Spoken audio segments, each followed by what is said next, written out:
Wait a second here. Again, welcome everybody back to Wednesday Night Live. Basically, the best damn vape show there is.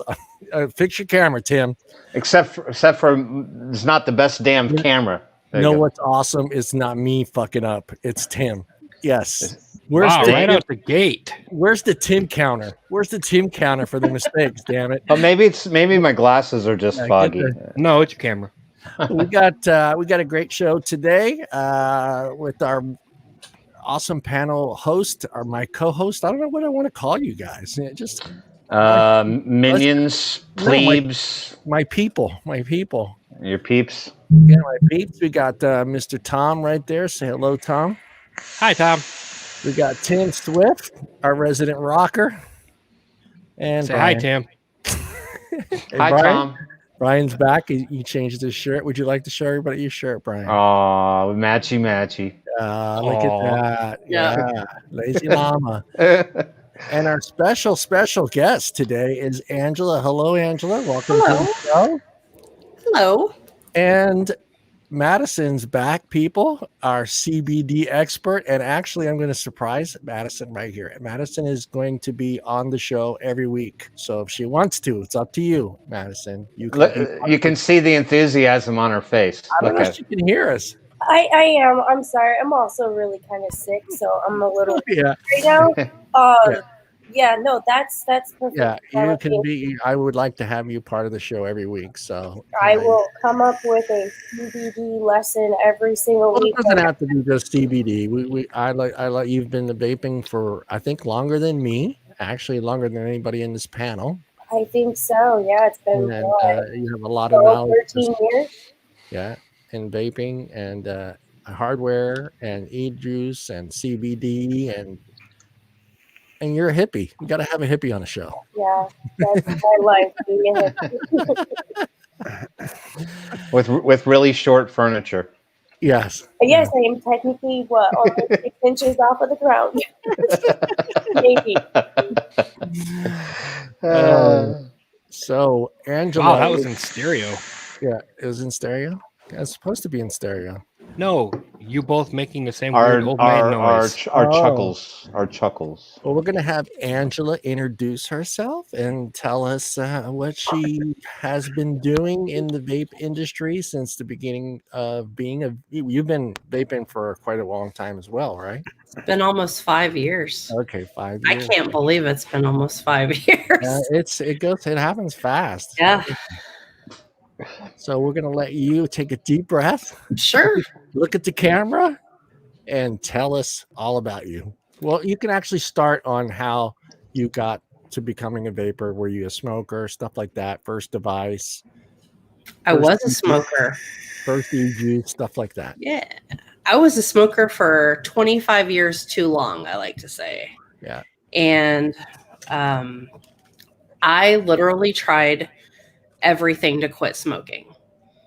The only thing for me that ever was short term was getting pregnant and having 2 kids. I didn't smoke through either pregnancy, but as soon as my kids were born, right back to it. So when I first started vaping, it actually did not work for me because then the technology just was not there. So this was my 3rd and final attempt before I finally was married to vaping. do when you say the technology, was it just the juice or was it the hardware are you talking about the other stuff prior to vaping, the gums, the patches? It was all of it. Did you try anything before the vaping, like the gums and patches and all that stuff too? I did. And for me, patches just gave me really crazy, weird dreams. Wasn't having that. But the technology just wasn't there with vaping. It was cartomizers and it was really messy. And I just didn't feel like the same way I did when I would smoke. Yeah. So without the dreams. Without the dreams, without the weird dreams. And for me, it took, honestly, my first dive into a premium e-liquid. Yeah. What was that first one that got you over the hump? It was Duke's. Duke's. And it was I hate the flavor name. It's so bad. It's called YOLO. YOLO. But it was it was a lavender lemonade. And it just stuck. Yeah. Lavender lemonade? Yep. Yeah. I've never had anything with lavender in it other than my dish soap and my air fresheners around the house. Yeah. It actually, I still have a bottle. I still have a little tiny 15 ml bottle in my cabinet. Oh, wow. Yep. It's funny you bring that up because that's the kind of the one part that I do miss about the industry and naming the names of the e-juices when they about like 5, 6, 7 years ago. They were just so ridiculous. Yeah, but I think I can identify with the whole concept of the initial attempts didn't really work. I don't think it was so much that even in my case, I was more attracted to cigarettes. I think a lot of it had to do with the technology lacking in providing that vape that we're used to now that keeps us away from it. Because John and I, we started with those blue kits, the Cigalikes. So that was even probably worse than the cardamom. I mean, the cardomizers were like an upgrade. Yeah. By the time we got into that, two for me was the Cardos. First one was the same. It was a blue Cigalike, and all it did, honestly, was give me a really bad headache. Yeah. Really, I never got the headaches. It was just like it's not enough, or I don't know. Just there was something missing there. Well, for me too, like you probably remember as well, Tim, making that transition from the blue to the Cardos, but it was that leaking issue that was what was driving me up the wall. It's just because I felt like I couldn't put it anywhere on my person because I knew if I put it in my pocket, it was going to leak. If I put it in my shirt pocket, it was going to leak. And just having the blues where we did have that nice little case, but it never leaked. So that's what almost broke me was the leaking. Yeah, and I'll never. I told that story. I walked into my uncle's barber shop. Now this is a barber shop. This is old school men, old time barber shop, and my strawberry watermelon, whatever it was, leaked in my pocket, and I had grown-ass men making fun of me because I smelled like a fucking fruit stand.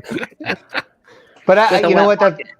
That's funny that you bring that up because when I first got started, there was also a lot of stigma around it, right? Because if you had the little Cigalikes that lit up on the end, not to play like a gender war, but it was like if you were a dude and you went into a bar and you had a blue e-cig on you, your buddies were gonna make they were gonna make fun of you, like, oh, that's a girl thing to do or whatever. So you had that internal battle as well. So that kind of prevented you from going whole hog. Right. I don't think that was necessarily always a gender thing either, too. I mean, I definitely could see from the male side. I know, because I started right when basically blue hit the market, there was no such thing called any other thing but blue. And I remember when the blue wasn't as bad, although a lot of people are like, what is that? Why would you do something like that? Is that marijuana you're doing? But when I got to the Cardos and stuff, what was really weird is being around just smokers in general, male or female, they would look at the size of that and they would be like, why would you want to lug that around? Why would you look stupid and ridiculous with it? So I think the beginning realms of vaping, definitely people would just make fun of you just because they didn't know what it was. Yeah. Sure. Ignorance is bliss, right? Sure is. Go ahead, Angela. Oh, and then from there, the blue transitioned to the Cardos, same issue. It was pouring liquid everywhere. A cup holder would be quite full. And and for me, I got really frustrated with it. I was like, this is stupid. I'm just going to go back to cigarettes. This is just dumb. And so I did. And for me, my husband was a very, very heavy smoker.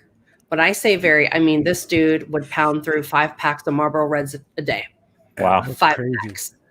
So he, kind of a funny story. I was in Chicago for work, and I pulled up our account because I was like, I'm going to go get some pizza, right? Because you're in Chicago, you got to have pizza. Yeah, sure. And I was like, oh, what the hell is this? He dropped like $200 at a vape shop. And I was like, this is not cool. I immediately called him and I ripped his ass. What are you doing? Why are you spending $200? We've tried this before. It doesn't work. You've spent all this money. And he was like, listen, I want to give this another try. He's like, I really do. And I realized for a second, I'm like, okay, if he's willing to try again, he's like, Angela, the technology is very different from, our first and second attempts at this. He's like, just bear with me here. And I knew for his sake that if he was going to be able to successfully quit smoking, I had to get on that bandwagon with him. Yeah. Yep. Because there is no way that two people who live together, who are married, one can be a smoker and one can't. I knew that my decision to smoke he would be falling off the wagon in no time. Yeah. So for his sake, with 5 packs a day, I was like, I need to do something. So I made him a deal and I said, if you will get me a Tiffany blue setup, game on. So I went like full Monty with it, essentially. Yeah. I was like, ooh, that's Asmodeus Edition Snow Wolf 200. Oh, yeah. That's what I want. And he was like, damn, girl, you're expensive. It was with the gunmetal on it instead of the silver. Yes. I wish I still had it. I had a really cool J-Wrap on it at one point. It was Han Solo and Carbonite. Love that thing. I still have a t-shirt from J-Wraps, actually. That's awesome. Yeah.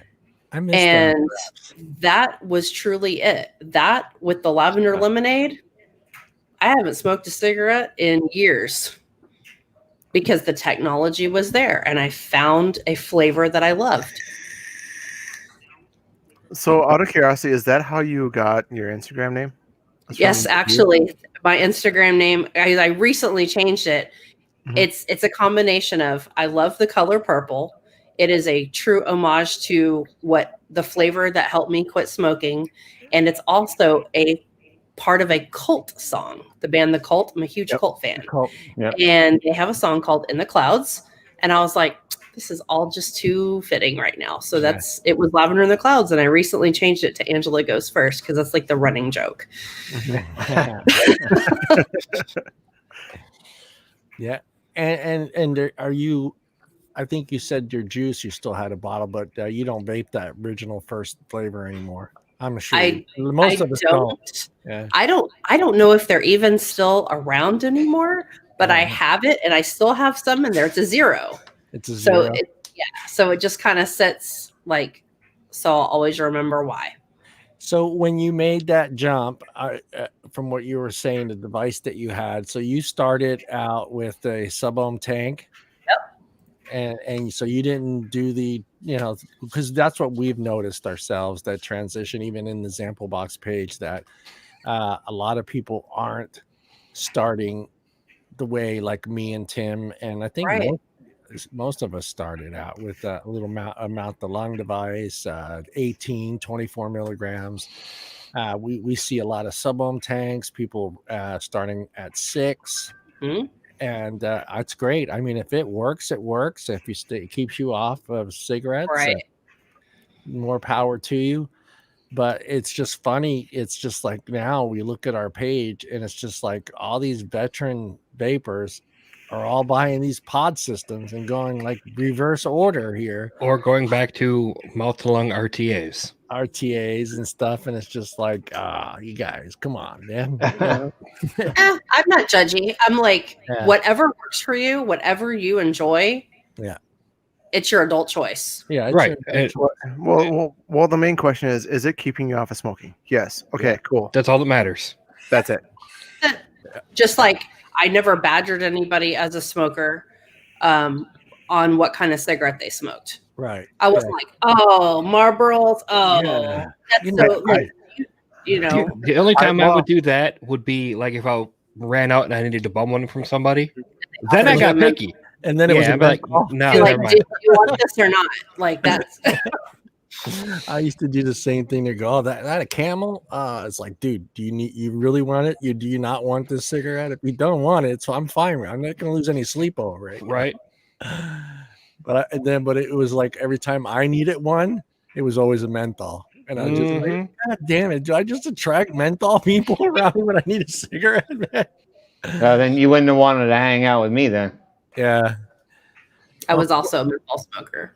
Yeah. I only time I did the menthols is it's just sad is like when I had a sore throat or I had a cough, a code. Then I would buy like a pack of cigarettes. And then that's the reason why I always used to smoke menthols is because people used to bum cigarettes off me all the time, and so I started smoking menthols, and then people would quit bumming off me because they wanted a Marlboro or a Marlboro, not the Marlboro menthols or something like that. That's the reason why I smoke menthols all the time. Yeah. I would carry around Misty 120s. Yeah. No guy's bumming one off of you. No, they were menthol. I was like, you're not gonna smoke this. Right? Yeah, the Capris. Remember the Capris? Were amazing. I feel like if I ever wanted to just go and feel like I had a fancy night out, that was the cigarette I would go The get. Capris. The Capris. Those things were amazing. And you, let me see. I remember, if I remember correctly, you wrote for a couple of the vape magazines as well. How was that? Was that a lot of fun? That was awesome.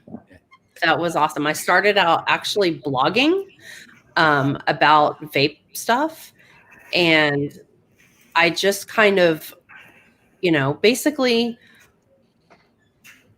I I knew what I wanted to do, and I wanted to write, and I wanted to write professionally for vaping. So I basically bugged the shit out of the editor-in-chief of Vape News until he said yes. Yeah. And he was like, all right, send me, show me what you got. And I did. And he was like, love it. You're on. So nice. I just started writing for them. And then I moved over to Vapeun magazine. And now I just write for Death Wish Coffee and myself because I love writing. Who did you get to did you get to interview any of the quote unquote legends of vaping? Yeah, I did a cover story of Twisted Messes. Twisted Messes. I still have a whole box of Kent in my garage that needs a home. Well, we could probably help you out with that. I'm just saying. He's the one I have a lot of respect for. Yep, I do, because he did it right, and he came up and he didn't let it get to his ego. He stayed home. I don't know how you would say, he stayed down to earth. Yeah, he's humble. He's always been very humble. He stayed very humble. The only thing that made me mad is he kind of, which I understand, he just probably didn't have a lot of time to take care of his YouTube channel, but with everything going on and him being sent here, come here, do this, do that. And, but man, some of those are some great build videos too on his channel, man. And with him, it was great because he really broke it down. He really let you see how it was done, and not like, okay, it's really easy, this is how you do it, like most of the guys. I'm going to say it was very Rip Tripper, like early Rip Tripper, like where it was just, I'm going to give you the best camera angle I got. And I'm going to explain to you in detail how it's done. And I would love to get him on this show. Just, I know he's busy.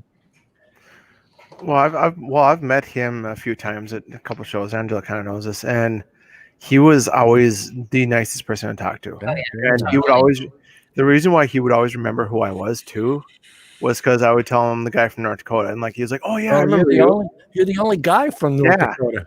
Pretty Yeah. much. It was the weirdest thing ever because like I talked to quite a few of them. I've met Jess and Nick and all them. Angela knows us too, and that I think I met you shortly after you started vaping, right? Let me think. What month was? Yes. No, you're right, Brian. It was. I was like maybe a month in. Yeah, Yep. because you guys were talking last week after the show about your 5-year anniversary coming up, and we were wondering what Brian was going to get you. Yeah, That's right. gonna get you. I just need to get an address and I can send her something. That's all I need to do. It's gonna be that T-shirt it's wearing. Oh, wait a minute, you have one Yeah, already. right? I'm gonna make like pillows out of this on the couch.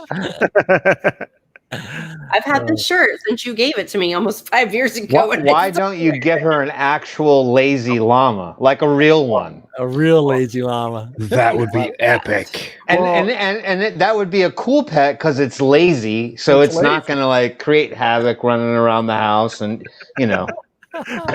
chewing up your shoes, whatever. So you'd be like, Spitting all "We over the place." get up, get up."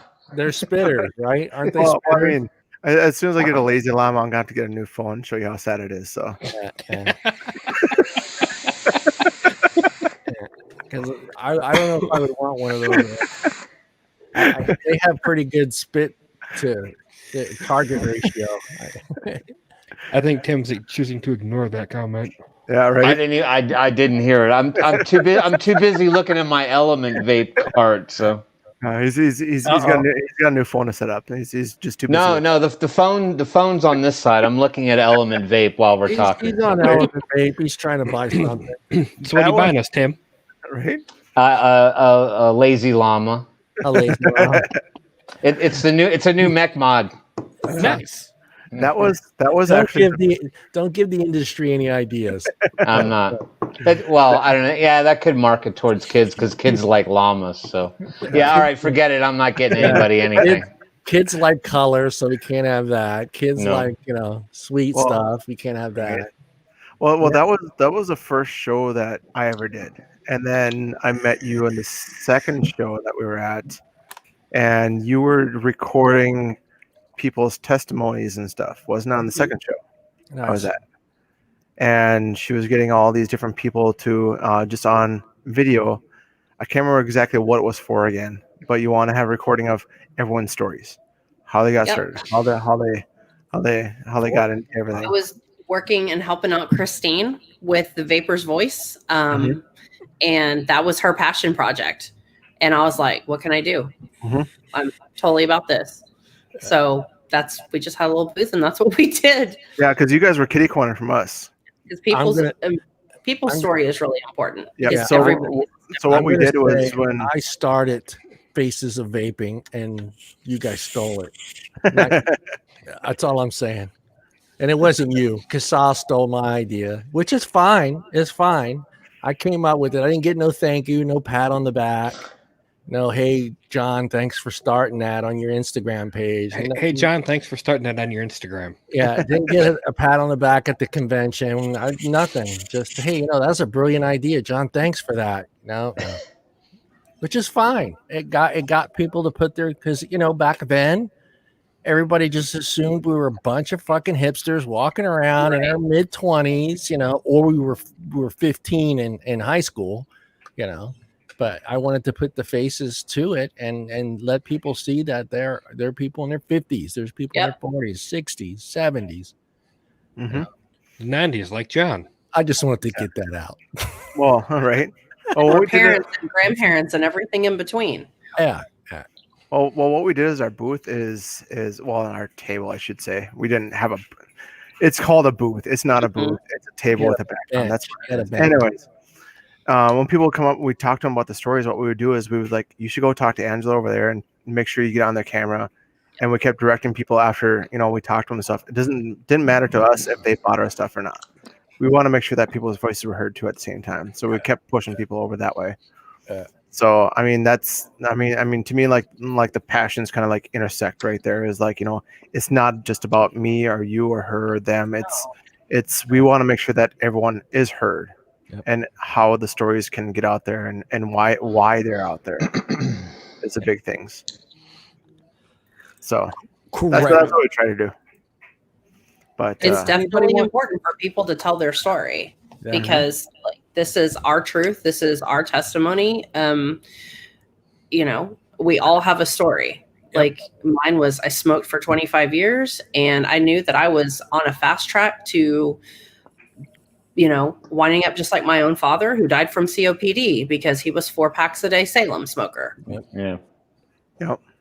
And we were the only voice because, you know, basically all the company's hands were tied.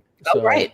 So it was our way of getting our story out there and letting other people see that there's more to it than what they assume. Yeah, they assume. Yeah, and you know, because that's the problem we're facing even to this day. Is just these companies, their hands are tied. They can't say certain things. Vape shops can't help certain people with different devices, and you know, that's never stopped me. I did that last week. I changed the coil for somebody at the vape shop. I said, "Here, give it to me. I'll do it for you. You can't. I'll show you how." You know? I'm going to teach you how to do it so you can take care of yourself. Take care of yourself, man. So now keep going. Yeah. Then she was like, "Ooh, I got e-juice on my hands." I just started laughing. Get used to it, honey. All right. I'm assuming there's been worse things on your hands than e-juice. So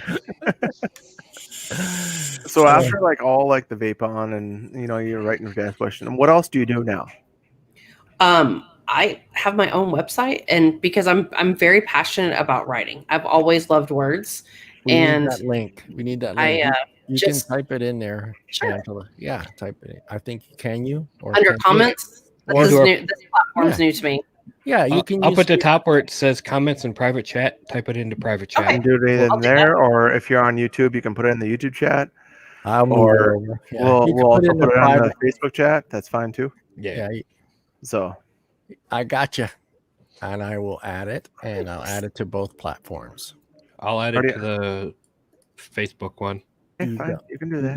You go. I'm going to. Okay. Need to do something.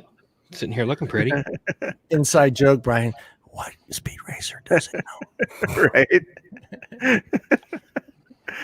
So besides your website, do you do anything else like vape related at all? You can catch me every Thursday on Ruby Roost channel with Double Helix Designs, Jess Marie, Danielle from Casal and Cotton Bacon, and Michelle Lynn, who is a bassist and modder of Doldime Mods and Ruby Roo. And what's the name of that show? That's what she. And that's every Thursday. Yeah. Mm-hmm. Yeah. I got add it. That's what she. We're just gonna make sure we put all those links in the descriptions. Yes, we are. To make sure everyone knows. And everybody, please work on your spelling. Yeah, John. Wait, who are you talking to? I got you. As long as he can copy and paste, that's all I do. Be all right. If he's typing it, that's a whole nother story. So if anyone in chat seeing he's typing something, make sure you check on the spelling first. That's what she said. Every Thursday on Ruby Roo's YouTube channel. We have confirmation on Facebook that link worked. That's because John didn't type it. Mine went to YouTube. Is Ruby still doing vape reviews, or she stopped that? She basically took kind of like a little I think she just got to the point that she was tired of doing it. Yeah. And she recently did one not too long. I guess it's been about a month ago. Yeah. Time is in this weird zone for me. Where she reviewed the Hitta, and it was so funny because it was so full of all kinds of mistakes, and she basically trolled herself on it. Yeah, it was great. Yeah, yeah. Well, I don't know who's watching the show right now, but a lot of people might not even know who Ruby is. Actually, right. I mean, Ruby at one time. That's why I asked the question, because she would always pop up in my YouTube stuff. You know, I'd get notifications, or if I was looking to watch a review of some device, you know, I always look at 2 or 3 to get Same. everyone's point of view on that particular device. And she was always someone that I turned to because I really appreciated her review. She was very thorough. It was obvious that she was very knowledgeable about the things that she was talking about. But a lot of people might not have known that, at one point, at least, I think you could easily say she was one of the premier vape reviewers out there. When you look at all of them across the board, I mean, everyone had their favorites and stuff, but her name was a big name that was out there. So I didn't even really realize what had happened to her. And then when we met you last week and you said that you were on her show, I'm like, oh, she's still around. Okay, cool. Still there. A lot of almost all of her reviews are still up. Yeah. So if you're looking for some retro gear, might want to. Yeah, I was gonna say, yeah. If you're trying to go back in the rack a little bit, you could probably find some really good reviews. I have to say that's where a lot of my passion is right now is, let me go dig this. Oh, I haven't used this in forever. Yeah. Yep. Yeah, she was, Derek. jam. She was always one of the top 5 to watch. Yep. And she actually, she was one of the first people I recall, because now everybody talks about vaping bogan and stuff like that, but Ruby was also one of the first ones I can remember that would try to pair up her drink with what she was vaping. Yep. So it was usually more of a liquor-y kind of drink. It wasn't always a cocktail of some kind. Yeah, it wasn't like an ale or a stout like Vapeun Bogan, but yeah, she was definitely down. So she was a pioneer in that sense too. So I'm talking about her like she's dead. She's not dead. She's still here. She's Still there. She's still alive. She's She's still there. She's still there, Tim. Yeah, she was always doing well drinks. Yeah. So yeah, there would always be some sort of vodka or Yeah, I used her quite frequently because she actually, she was not one of those elitist vapors, where it was she could only review authentic stuff that was, that cost a shit ton of money. As a matter of fact, one of my RDA purchases was based on a review she did. The name is escaping me right now. I feel stupid. I should remember it, but it was one RDA that first time I had ever seen it, but it was a vertical. The coils got installed vertically. Oh, Was it Lucid? No. Do you have it on your shelf behind you? No, it's up in a box in the attic, Tom, and I just don't feel like crawling up there. You know what? While we're on the show, I'll have that epiphany moment where I go, oh, I remember which RDA it was, because it was a clone RDA. It wasn't an authentic, but I remember, and she made it look so easy. She was she talked about it like it was really hard, but everything she did was very fluid. And then she was complaining about how it was going to be really hard to get the cotton in there because the cotton had to go down and then into the well and all this other stuff. And I was like, she made it look like it was easy peasy lemon squeezy. I'm buying that thing. So I remember ordering that clone. I'll find the RDA name. I just can't. I always got to Google it to find the name. I feel stupid. And she had a great line too. She had a great line of e-juice. So, and is her e-liquid still out there? I'm sorry, Yeah, it's still out there. I said juice. I'm Yeah. sorry. Liquid. Was it the Cosmonaut, Tim? No. Okay. No, Derek, it wasn't that one. Try again. No, once I find the picture of it, I'll tell you guys what it is. It's an older RDA for sure. Was it 2017? Yeah, that's old, John. That was no, it was more than 3 years old, probably. It's as old if it's more than 90 days old. Right? Yeah. It's ancient if it's over 90 days. Yeah, I just gotta find it. Once I stumble onto a picture of it, then I'll be able to tell you what it is. I don't know if it's the pandemic or not. No, it wasn't the pandemic. No, I'm not talking about that. Oh. But it's not. It was at the Endura T20. No, I'm kidding. T18. No, but I don't. I know the pandemic has a lot to do with it, but it's kind. I'm not going to upset some people here, but it's kind of nice that things have kind of slowed down hardware wise. And I think, companies are like, okay, we don't need to pump out version 1.5 so quickly. Right. And it's kind of nice. I mean, supplies are a little low right now, but it's nice to see that a lot of companies are holding back and not saying, okay, we need to punt out another, everybody trying to get something out before, September here. But Sean, we have a running joke on our show that every once in a while we make a game out of it where it's name that RDA, and it's everybody has to go around and add like an adjective to like this made up RDA. So it's RDA V2 Elite, and you have to remember which one because sometimes these names wind up this long. It is. It's nice because there for a while, man, it was getting really crazy. It was getting really out of hand trying to figure out. Again. Well, I mean, there wasn't, we switched to honeycomb airflow, and that it's like, well, if you knew it needed honeycomb, why didn't you just make it with honeycomb instead of wait 2 months to put out another RDA that everyone's already bought? Now you're telling everybody, oh, this is better because it's got honeycomb, and we moved the post 1 millimeter, inward, and we're using angled of 0.5 millimeter towards the center.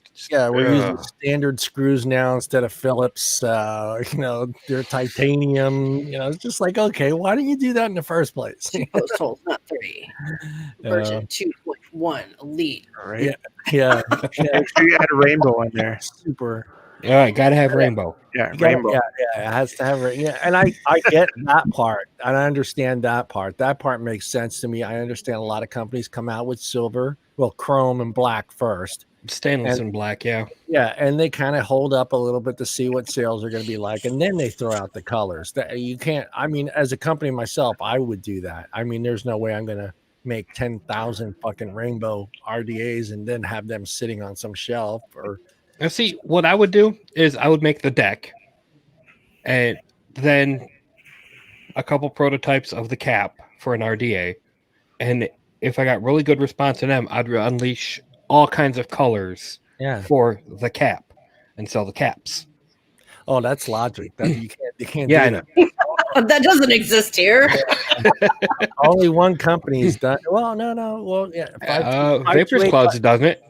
528 Customs did that for a while, so they let you, without having to buy the deck, you could buy the does that.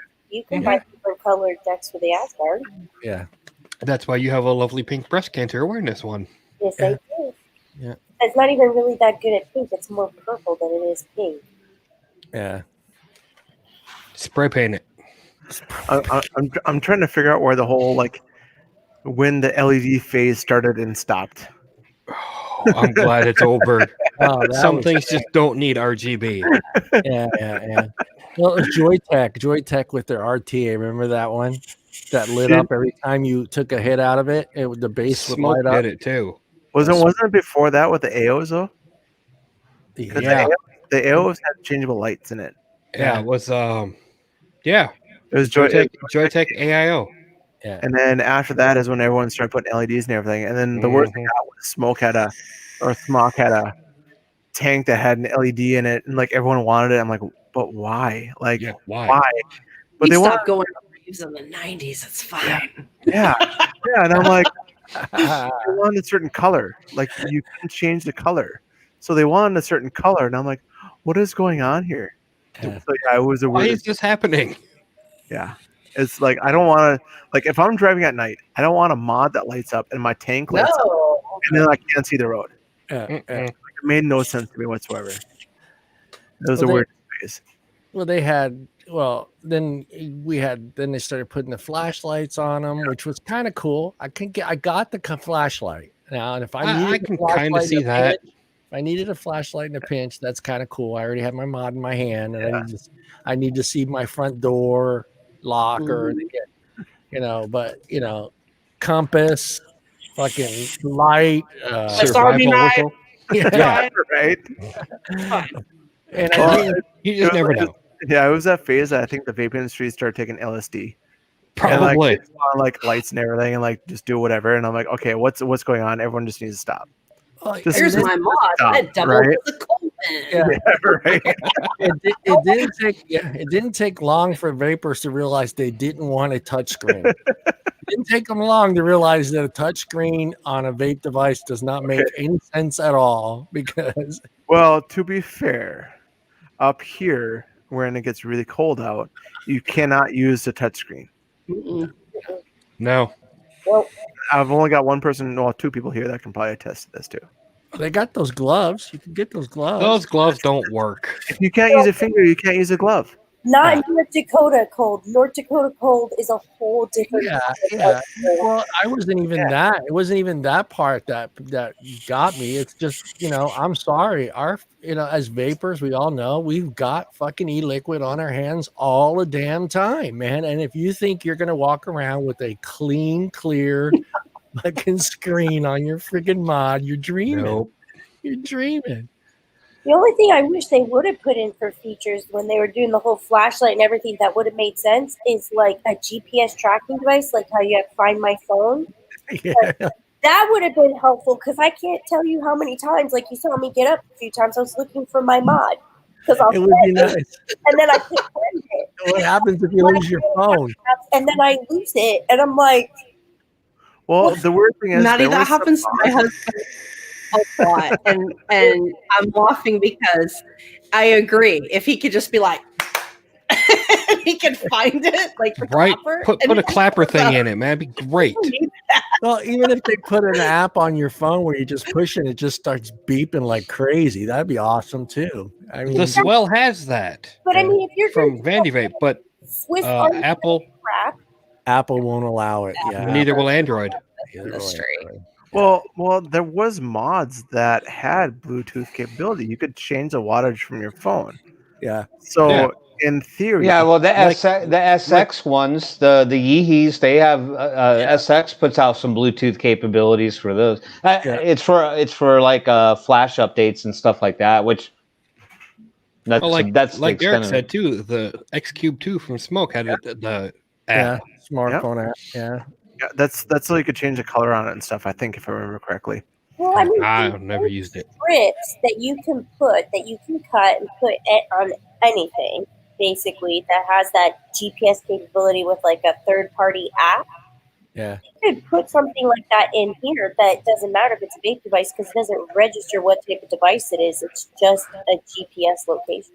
Yeah. They could. Yeah, do that. but the thing is, though, with Bluetooth, it's already got a connection to the device. It's a straight connection. So there's actually an app out there that you can actually find your Bluetooth device with your phone.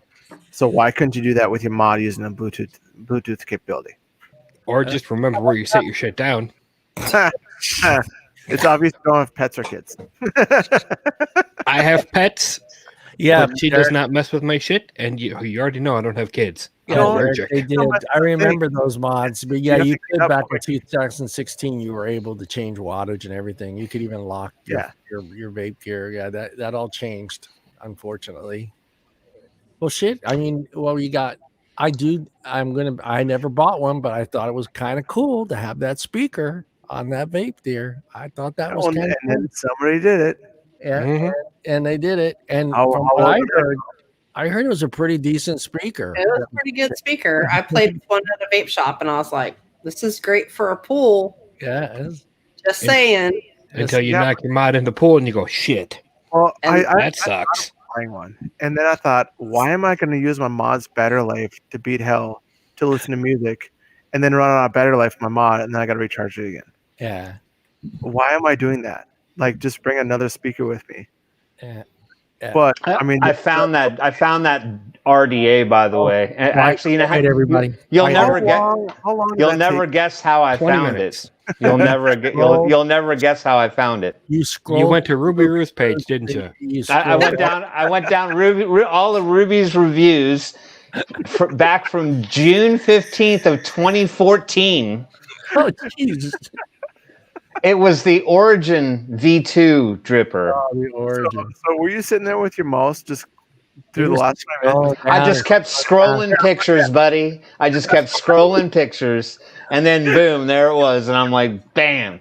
Now I can sleep tonight. So Derek, Well, you let's should- not make that combination, sir. You should like put it up, and then play it, not like here, but just have it going. And on the comment section, comment, I finally found it. Thanks, Angela. And just a little peek. Well, And that, just make sure Ruby Uh, sees it. that's Because like that'd be a nice conversation piece for tomorrow. you just did like the history of vape. Just that's what you can do with a lot of these vape channels. You just go down all the way down to their first video and just start working up, and you start now. Like I just did that, was just kind of scrolling down, and I was like, oh look, the IPv4. Yeah, well, I mean that's just the irony in it. It's hard to actually sit here and fathom how long. Yeah, You know, I've been vaping. You know, it's like I lightly joke about the blue, like because that was an easy one to remember. But now, as you start to go through the Rolodex, all the shit that's gone past through your hands over the years, or and all the devices you've looked at and thrown away and boxed up, well, I don't remember his name, John. Who was the coil builder we had on from Germany? He on Instagram he goes by the name Talion. oh god, I can't remember his name. Yeah, and It was just on last week. I cannot remember It his wasn't name. last week. It was like No. 3 weeks ago. 3 weeks ago. Oh, okay, that one. well, he you guys have to. Well, I don't know if you're on Insta at all, but it's builds by Talion is his Instagram handle. But you remember when he was on the show and he showed us the alien? He made Angela. He just vapes like really like low ball coils. Like he doesn't really put a lot of effort into what he puts in his device. But he's like an artist, so he makes all these extravagant creations. Yeah, and there you go. Look right there. Look at that. He made a friggin' like a machine gun out of coils. Go to the other picture. We talk on Insta every now and again, and he messaged me and he's like, he showed me that. He goes, okay, I think I'm ready to move on to the Harley Davidson, and I'm like. Bro, did you just create like a wire shortage in Germany? Because I think he probably used every wire spool in the country. But anyway, I said it was kind of funny because it reminded me a lot, not explicitly, but it reminded me a lot of the M134 from Anakin. So like I now have this inspiration to go up in my attic and yank my M134 out of the attic. Look how tight that is, though. Jesus Christ. Yeah, well, it's like he made a whole sheet out of it. If you read the whole, That is insane. Yeah, the guy's really talented in that regard. Like, I mean, a lot of this, but like he does stuff like that. Like you can't vape that.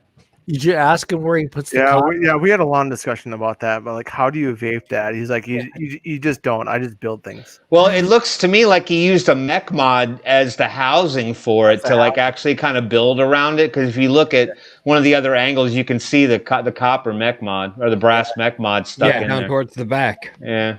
Yeah, right There there. it is, right there. You should have asked him where you put the cotton. I should have, but we were just laughing that he's like that's he was cracking up that I likened it to because he goes on paper he had a totally kind of more clean drawing of what he wanted the end product to be, and it ended up becoming this monstrosity of a machine gun, or Gatling gun or whatever. Nice guy, super nice dude, man. Oh yeah, very nice guy. Very nice. Is the alien on there? Yeah, it's there. Keep going. You'll show Angela the alien. This is the best. Yeah. So that alien, like he made it. So there's the mouth. But wait, you got to show her the whole thing. It's like xenomorph. Yeah. There it is. Wow, that's cool. That's amazing. Yeah. And see, he even added cotton to it. Yeah, he's like my alien is vaping. So he shoved cotton in its mouth. Amazing. Yeah. He's a really nice guy. That's just his builds are just out of this world. I mean, just insane. And Twisted Messes is all over his comments all the time. Yeah. Just amazing coils. So you could vape. Anyway, I was sorry, I didn't mean to get off topic. You put a whole cotton ball in there. Oh man. So Angela, when you started from the beginning to now, can you name, say, like your top 2 like YouTube people that you would always watch? Yeah. And I then, Not just 2 though. huh? I don't. Okay. have- Okay. Yeah, Top five. Don't make Sure, her only sure, name yeah, two. let's do like 5 maybe. So for I mean, me, let's I expand always if you want. watched Ruby because I wanted a female perspective about vaping. I watched Nick. I watched Daily Vape TV. The other Nick. The other Nick. There's so Yeah. many damn Nicks. Right? Who else did I watch when I first started? Rip Trippers. No, I'm kidding. I watched Tony because I Tony, wanted to get Tony's perspective on things, and Matt Cully. That's who I watched. Yeah. Because out of everybody, those are the 4 or 5 opinions that I was like, okay, let's take my mass consensus and see what they have to say. And okay, It wasn't a show. from Those 4 guys, those 4 people that you named, it wasn't a show. It wasn't, let's try to make you laugh. It was, this is the device. This is how it works. This is how you build on it. Yeah. Now that's, yeah. Go ahead, Tom. Madison, do you have any questions for Angela? Yeah. Go ahead, Maddie. Oh, sorry. Like, Where's the coffee? Drink the coffee. I have not had any coffee today. We There's might your problem. coffee for you to get. I got up at 5, like wife duties, and then started working at 6 o'clock, and then I've been sick all day. So Way to put on a spot, Tom. I did have some questions. Oh yeah, the question I had for you was more about female vapors. Mhm. Because let's face it, it seems like more the industry is geared towards our lovely We counterparts. call it a sausage fest. on our- Hey, Exactly. now. I think I used that reference to Tom last week, where I had a whole bunch of female questions I wanted to ask you, but it might be weird because it's a sausage fest for you, Dave. No, you know better than that. So like, one of the Derek. things is, I mean, vaping between both genders is relatively kind of the same, but there are just some other things that I don't think like the information really gets put out there to a lot of female vapors. I mean, mods a lot of times are more geared towards males than they are females, unless you can find some cool breast cancer awareness ones. But one of the big things I was telling you is, you said you stopped smoking when you were pregnant with your kids. Mhm. What about on like with your all-female panel? Do you guys ever have questions that come up for like women who, let's say, are pregnant or trying to conceive and who are vapors and stuff like that? Because we all know that it's kind of taboo when you're smoking and trying to conceive or have a baby, or they say wean off by your 12 weeks.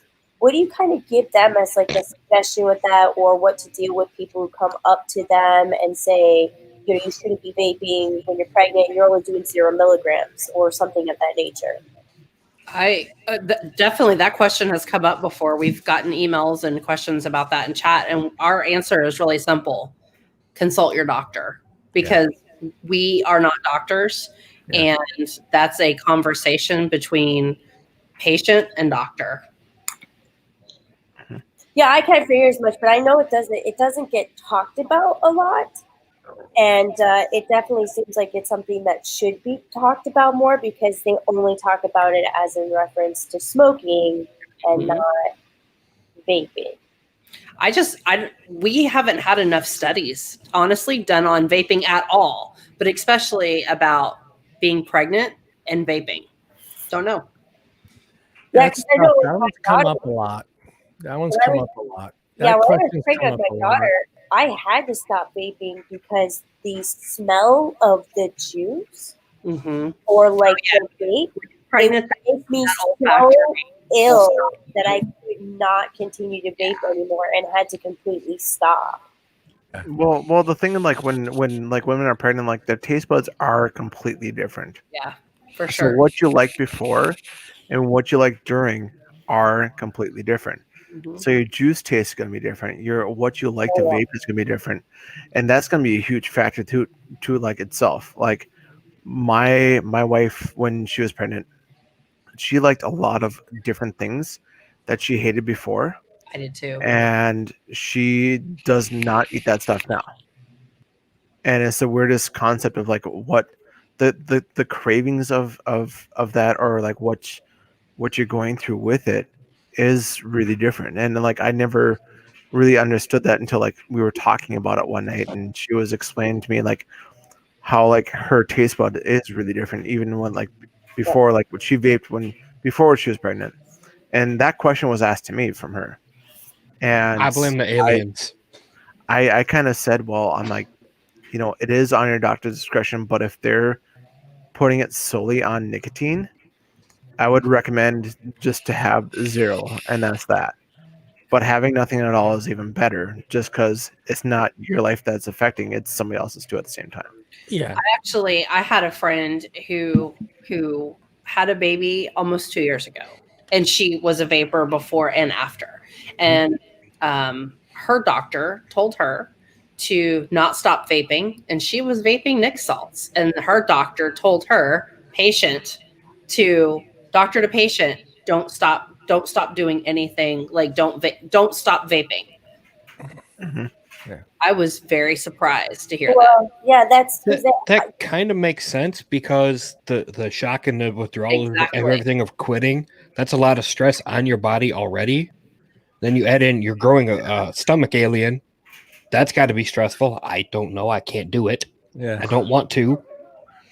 So yeah, that makes sense. Well, actually, what was it? The second show I think I was at in Dallas, the second time I think it was. That's when, on the way down there, that's when I found out that my wife was pregnant.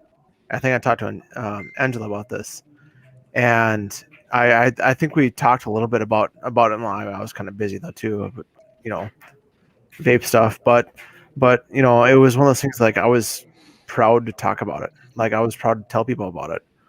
And I found out 2 hours away, and I found out when I was down there what was going on, and it's kind of very interesting concept of talking to people about pregnancy while at a vape show, because they're like no and yes at the same time.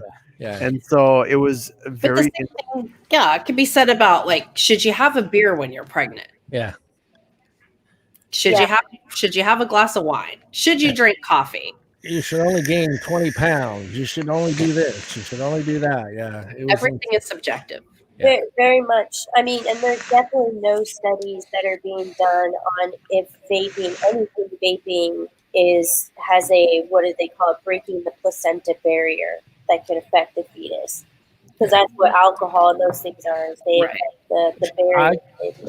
I could post it right now on the Zample Box page. Should you smoke around kids? And you cannot imagine the debate and the fights we have in our lounge with that question alone. We have two sides, and I like I tell both sides. You both have a good point. Yes, you shouldn't, because you're teaching them something. They're watching you. They're going to want to be interested in it. I get that. Yes. Then there's the poison. There's this. There's that. And it's just like, I mean, we've gotten some pretty nasty fights with that one. That one, and should you use USB charge your mod through a USB port? that would go World War III in the lounge, dude. Yeah, that's a huge battle. That one's the other one. God forbid if you take a picture of your mod plugged into the USB port. It's like texting and driving. Like, no, exactly. Don't. Comments will be disabled in 2.2 nanoseconds. Exactly. You're gonna vaporize yourself. Stop immediately. And it's funny because you're right, Angela. We've been down this road for 10, 12 years. Why hasn't anybody, in your opinion, why hasn't these studies been done for that, so people could put a hammer on it and say, yes, it's safe to vape in front of your kids, or it's a safe, great question, John. It's safe to vape in your car with your kids, or even if you're pregnant. I mean, the pregnant one's a huge one. I mean, because you answered your own question kind of right there. Yeah, if you look at it in general, what was it? I think I was 20 years old, so about 15 years ago, that they actually finally realized in American medicine that the female anatomy wasn't just extra body parts, that it medically and fundamentally made us physiologically different. So really, female medicine really hasn't taken off except for the last 15 years. That's why you've seen a lot more come out and saying, oh, look, women actually were at risk for heart disease. Oh, look, women actually were at greater risk for this or that. Yeah, It's yeah. because really in the last 15 years that they've kind of realized that we're not the same as a boy with different body parts. That Right. physiologically men and women are fundamentally very different. They And are. Yeah. the effects are very different. So I think we're just delayed in general on female medicine to really kind of do the pregnancy thing. As for the kid thing, I think they kind of already proved that. Wasn't there like a UK study that did over secondhand smoking with Versus vaping and vaping. stuff? And I mean, so if there's no Well, secondhand They vaping, had all those tests done in those vape shops. Yeah. The vapor The air quality was actually cleaner in a cloudy vape shop than Yes. outside. yeah. But like, look at where most of the legitimate studies are coming from. They're not coming from the US. Nope. And why is that? Money. MSA money. That's Money. right, Tom. MSA money. That's why. Yeah. Because states need to be funded. Jobs need to be kept. Or MSA money needs to be paid. Health here is for profit. It's not for your health. It's to make Exactly. money. That's right. The California clear. the mentality is we Don't have to keep sick people sick. Yep. yes. Don't test the air right now in California. Don't do that. They're running out of customers.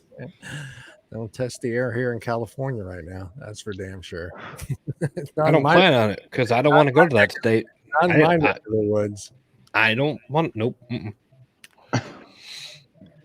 So, got any questions for Angela before we start? Madison, got any more? You got another question? You had a whole bunch of them. You had a list. Yeah. What happened to your list? Well, John kind of hit on the parent I'm topic sorry. thing there, so that kind of already ixnayed a whole series of questions down that line. I Damn mean, it, John. other than asking her own personal story about as being a mom, what do you tell your kids the difference about smoking and not smoking, vaping and not vaping, and those types of things? Because mom perspective is also different than dad perspective. So Sure. Actually, my kids are my biggest advocates. My kids are 13 and 8, and my oldest definitely remembers when my dad died from COPD. And she has always hated smoking. And for her, whenever vaping stuck for us, she's like, I'm so proud of you. Thank you. You don't stink. It's, you're not coming in the house with it hanging all over your clothes and in your hair. And I can, You don't stink, Mom. It's nice to be around you with your, not smoking and going outside to smoke. And this is great. I really like this. And I'm happy for you that you've, chosen something that is keeping you off cigarettes. In addition, my children are like, for them, they're like, we know vaping is not for kids. They think vaping is not in their wheelhouse. They're like, give me some anime and some video games. Yeah. That's all they care about. And that's where I think there's a big disconnect between the aunts, like Karens. Yeah, the Karens. Because, they're like, oh, we got to save the kids. And I'm like, what? We got to save the children. Yes, if you don't save the parents, the kids die. Right. So that's true. I wonder how many kids who've actually been caught vaping actually come from parents who are vapors or parents who are cigarettes versus the non-vaping, non-smoking parents. Because I know for like my kids, I mean, I have an 11, a 5, and a 4-year-old, and they know that this is strictly like mommy. This is mommy stuff. This Mommy is adult stuff. stuff, just like alcohol is. They know Exactly. that. And they'll even ask me, they'll grab the bottle and sometimes, and they'll be like, this is adult stuff, right? Yes, you can have that. They'll give it right to me, and they just know that. Now, my 11-year-old, I mean, because I had a rocky start when I did start vaping, because let's face it, blue e-cigs are crap. He remembers me smoking before and spending so much time away from him, and then now with vaping, and he's more big into vaping. But I don't know about you, but did you feel, Angela, or even when you guys who have kids, do you feel like once you kind of became like a full-time vapor, you felt like you had more time with your kids? Like Yeah, you were, felt like absolutely. you were better parents at that point? Absolutely. Absolutely, I did. And I think for everybody, it is a very like personal family decision on handling that. Like for me, as an ex-smoker, I feel a lot of the reason that this is going to be super unpopular opinion. This is like my own thing. The part of the reason I started smoking as a Gen Xer was because it was allowed. But we're talking like 1991, right? Yeah. So consider the time. It was accepted. It was like, oh, hey, you got your flannels, whatever. We're just hammering back cigarettes because my entire family smoked. Yep. So for me to fall in line with them was their norm. Yeah. And, but I think that number one, I have a lot of conversations with my kids about smoking and vaping. I'm like, is anybody at school smoking? Like, what's going on? Yeah. They're like, no, nobody's smoking at our school. Nobody's vaping at our school. They're like, Mom, we as what, Gen Y? They're like, we're not into this. We're not into Are this. they juuling? Are they juuling? They're definitely not juuling. Not here. Yeah. Not here. I just, but I also, like, as a parent, also am not oblivious to the fact that my children may one day get curious about it. Yeah. And we will deal with that when that comes. I think there's more vaping on the college campus than there is in say, the high school level. Yep. And, Right. yeah, and to me, you get that same debate. When are you considered being an adult? Are you 18? You're allowed to go to war and this and that, but you can't have a beer, you can't have a vape. And I think they're using those numbers for sure, big time, sure, John. And like, if like for me, we keep pushing this envelope to like crafting people more and more towards, well, you're not actually an adult until you're 21. Yeah. Look, I need to retire one day. I don't want my kids living with me until they're older than the hills, because society keeps shifting that paradigm to 21. Right. Because like 18, you can sign for an apartment. You can get a credit card. That makes you an adult. Yeah. Mhm. Well, they have Here we are, 21. well, Like pick and choose, and you can't do that. Yeah. We have a lot of the insurance companies now pushed it to 25, so you can technically have your kid on your policy until you're 25 years old. So that and they can stay on your insurance till what? They're 27. Yes, It's like it's 26. just like they have no idea when to let these kids free. And college funding, you have to include your parents' income. Yes, you do on your FAFSA. College grants, unless you are married or have a child, in order for you not to have your parents' income count towards it. So it's absolutely ridiculous. We have an industry question for Angela. Wow. Derek with the big words. All right. I'm going to go get another refill. I'll be back. All right, make it fast. Put down opinions on vaping just because they're women. That's actually never come up for me. Yeah, not in this area. Yeah. Well, I have it here, but aspects. I guess I would need like an example. Just because they're women. Yeah. So here's a question. So I do too. Both Madison and myself have kids that are, say, like over like 14 ish. Mm-hmm.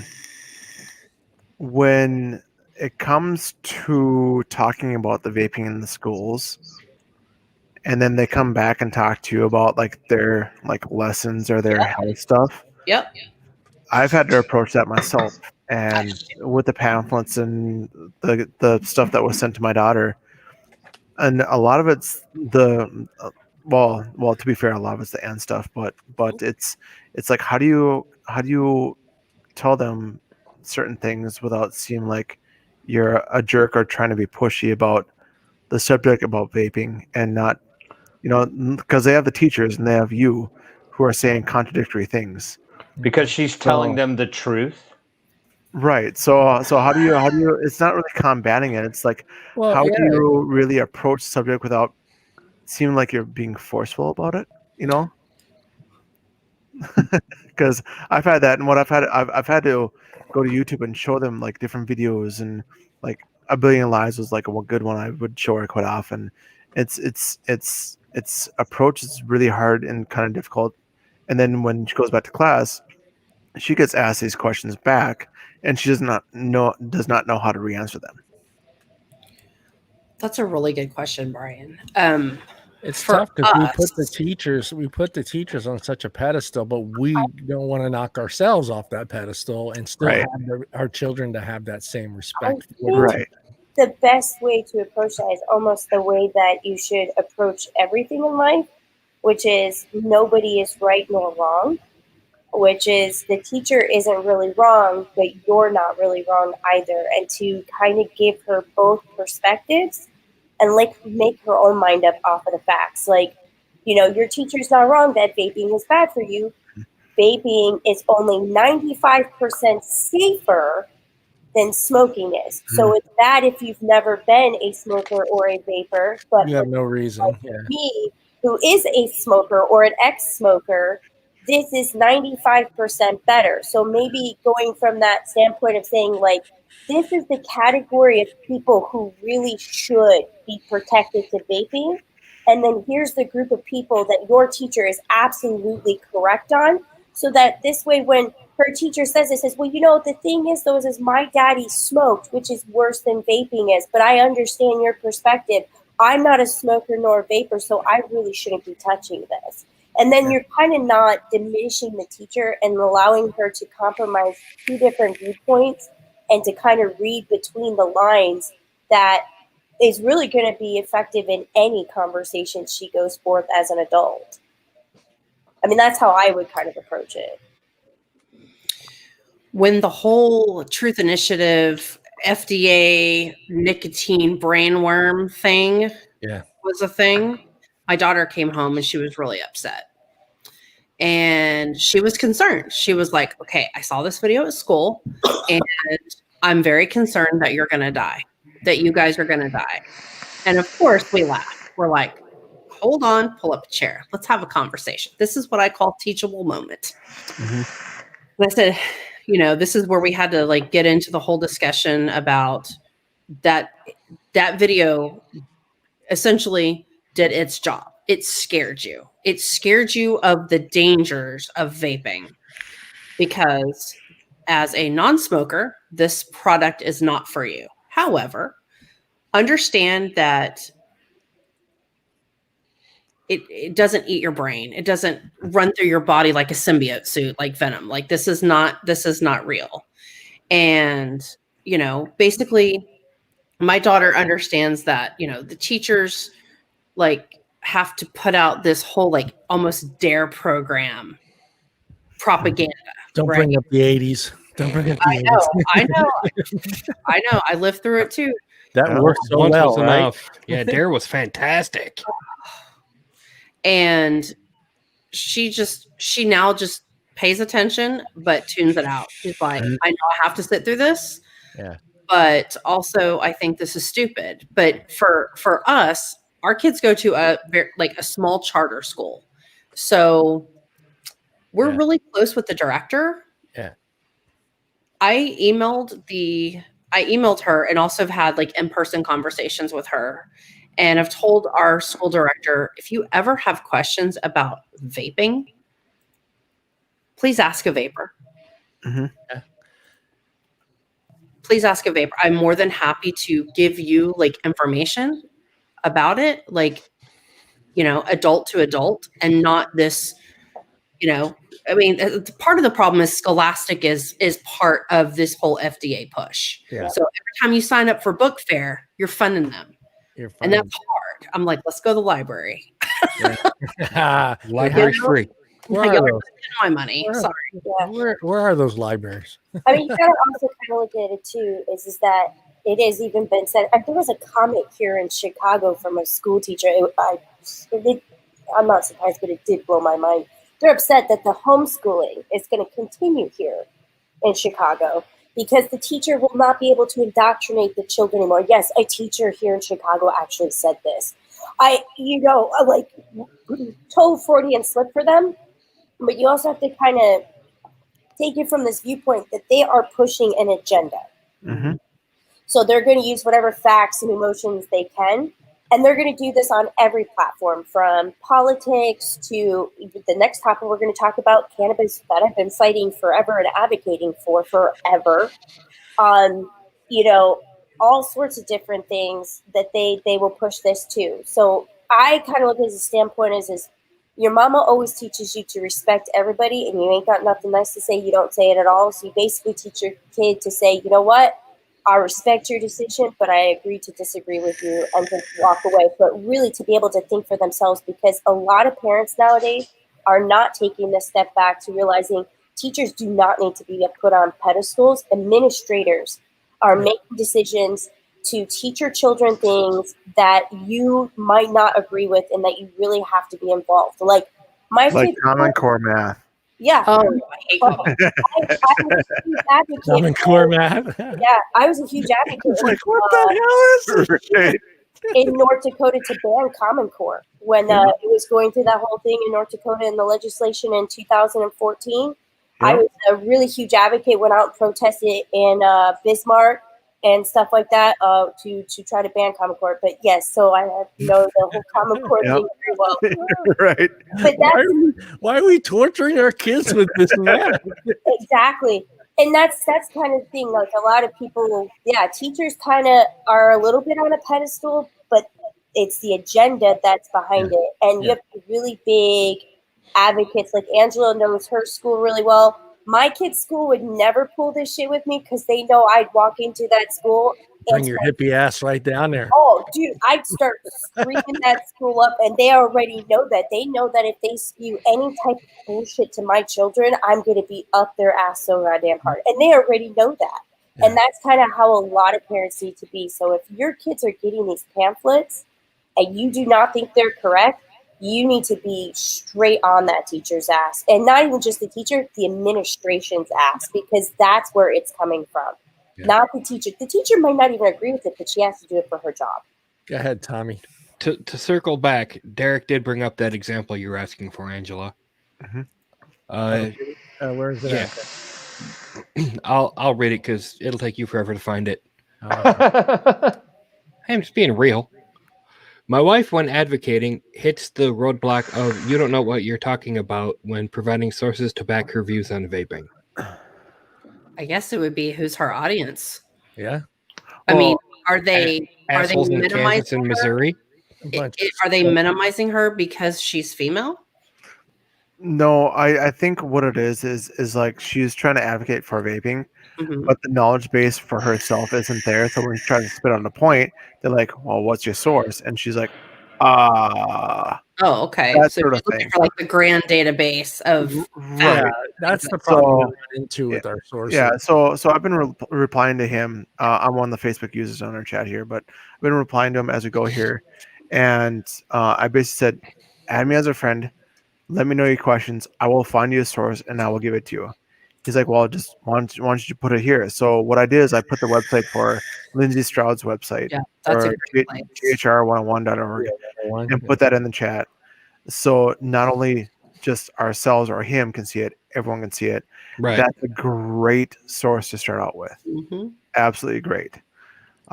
So I mean, that's one of the things is it's if you get stuck. If you have a rebuttal but you get stuck on naming something, great place to start out with.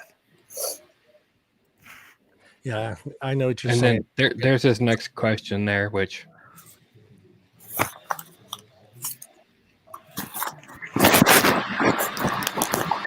Well, Yeah. that's life. That's a question. Yeah, well, that started in 2016. When that happened, when that passed in 2016, that gave insurance companies the ability to say, "Hey, you're a smoker, you're a Yeah. vapor, you're a smoker." Yeah. Yep. Well, that's the thing is that at the very beginning when stuff was coming in to the U.S., things were being stopped, and it became a lawsuit of, are you a medical device or are you Yeah. Yeah, tobacco? because they And wanted so, to chalk us up right, to pharma at first. Thank Yeah. God right. that didn't happen. So we went with the tobacco side. Well, not we, they did. Um, but if we were a medical device, I mean, we'd have a little bit more oomph as of right now. Yeah, But very little. No, we would, it'd be worse. I think we yeah, would it'd have be, still we would have seen quicker regulation. And probably way worse than anything we might be facing. Yeah, but at the time it was it was there was a choice, it We was picked too, the lesser of two evils. yeah, lesser two evils. and that's but that's as we- that's the whole industry right now. It's always the picker of the lesser two evils. yeah, It's like what do we give in to, what do we get? Yeah. And then we're always playing this seesaw motion, Mm-hmm. and as we go. So when it comes down to, say, like, 21 T21, if that was our only choice and we could keep everything else, we would take that. But Yeah. what's going on is that there are some places that took it and ran with it, and then other states were like, oh, they're doing well, so let's do this too. California is a big thing. Sorry, John. They're the first ones to implement a lot of the restrictions, and then other states hopped on it to show, like, oh, this state's doing this, so now we can do it too. Right. I'm actually in Texas, and we were one of the first T21 states. Mhm. That basically made everyone here's head spin. We were like, whoa, what? Are you kidding me? Like, no one expected that. But I don't know. I'm of the opinion that I don't like any of it, because I'm of the opinion of, if you give them this, then we'll get that. And here's my question: what the hell have we gotten except Mhm. for more bans, more More regulation, more more Right. this, more that? Exactly. That's like saying, you know what? You can punch me in the face, but don't fully kick my ass. Yeah. Right. No, you fight back. You fight Yep. back against all of it, because it's all Mhm. horseshit. Right. Gonna get a little No. rage. No, right. Well, I'm one of those people, like, okay, Compromise with these people. Yeah. No, When- they want when you- everything. when you Yeah, turn 18, you can sign up for the military. You can actually completely ruin your credit and ruin your life Yeah, you can. completely, super quickly. But you can't have tobacco or alcohol till you're 21. No. Where is the adult line? Yeah, and me and Tim come from a generation where it was okay to smoke at 16. Right. Yeah, I was drinking at 18 Yeah. legally. It should be 18 across the board for everything from military to voting, drinking, smoking, insurance, all of it. Well, 18. that's the thing. They're always saying that each generation is better than the last one. So it almost pushing it to 21. You're basically saying that these kids are not as advanced or not as well. They're not as educated as say what me and Tim were at 16. Well, you guys, they put these kids on this pedestal. They're like this new generation is amazing. They got the internet, they got all this technology, they're smarter than we were, they have better education, but yet, they're technically can't, be an adult. I've seen the kids from this generation. They can't even at 16, 17, 18, even 20. They can't make a damn doctor's appointment they don't without their have- mommy doing it for them. They don't have the common sense that me and Tim grew up with compared to, or like, not just say, well, let's say street smarts. Right. They don't have that because they've been coddled. No. They been, spend all their life looking at a screen, and all their information comes from that screen. Yeah, That's it. common sense. They don't. Right, but the thing with technology is that technology is only as good as you make it. That's it. Plain and simple. If you're sitting there using it to screw around all the time, it's not a good tool. Right. It's not a good use. If you have the whole Wikipedia, you have the whole encyclopedia in your hands and you don't use it. Yeah. That's my issue with it. What were you going to say, Madison? Have you Yeah, ever sorry. looked from the flip side? I mean, it's not that they're putting the kids on a pedestal.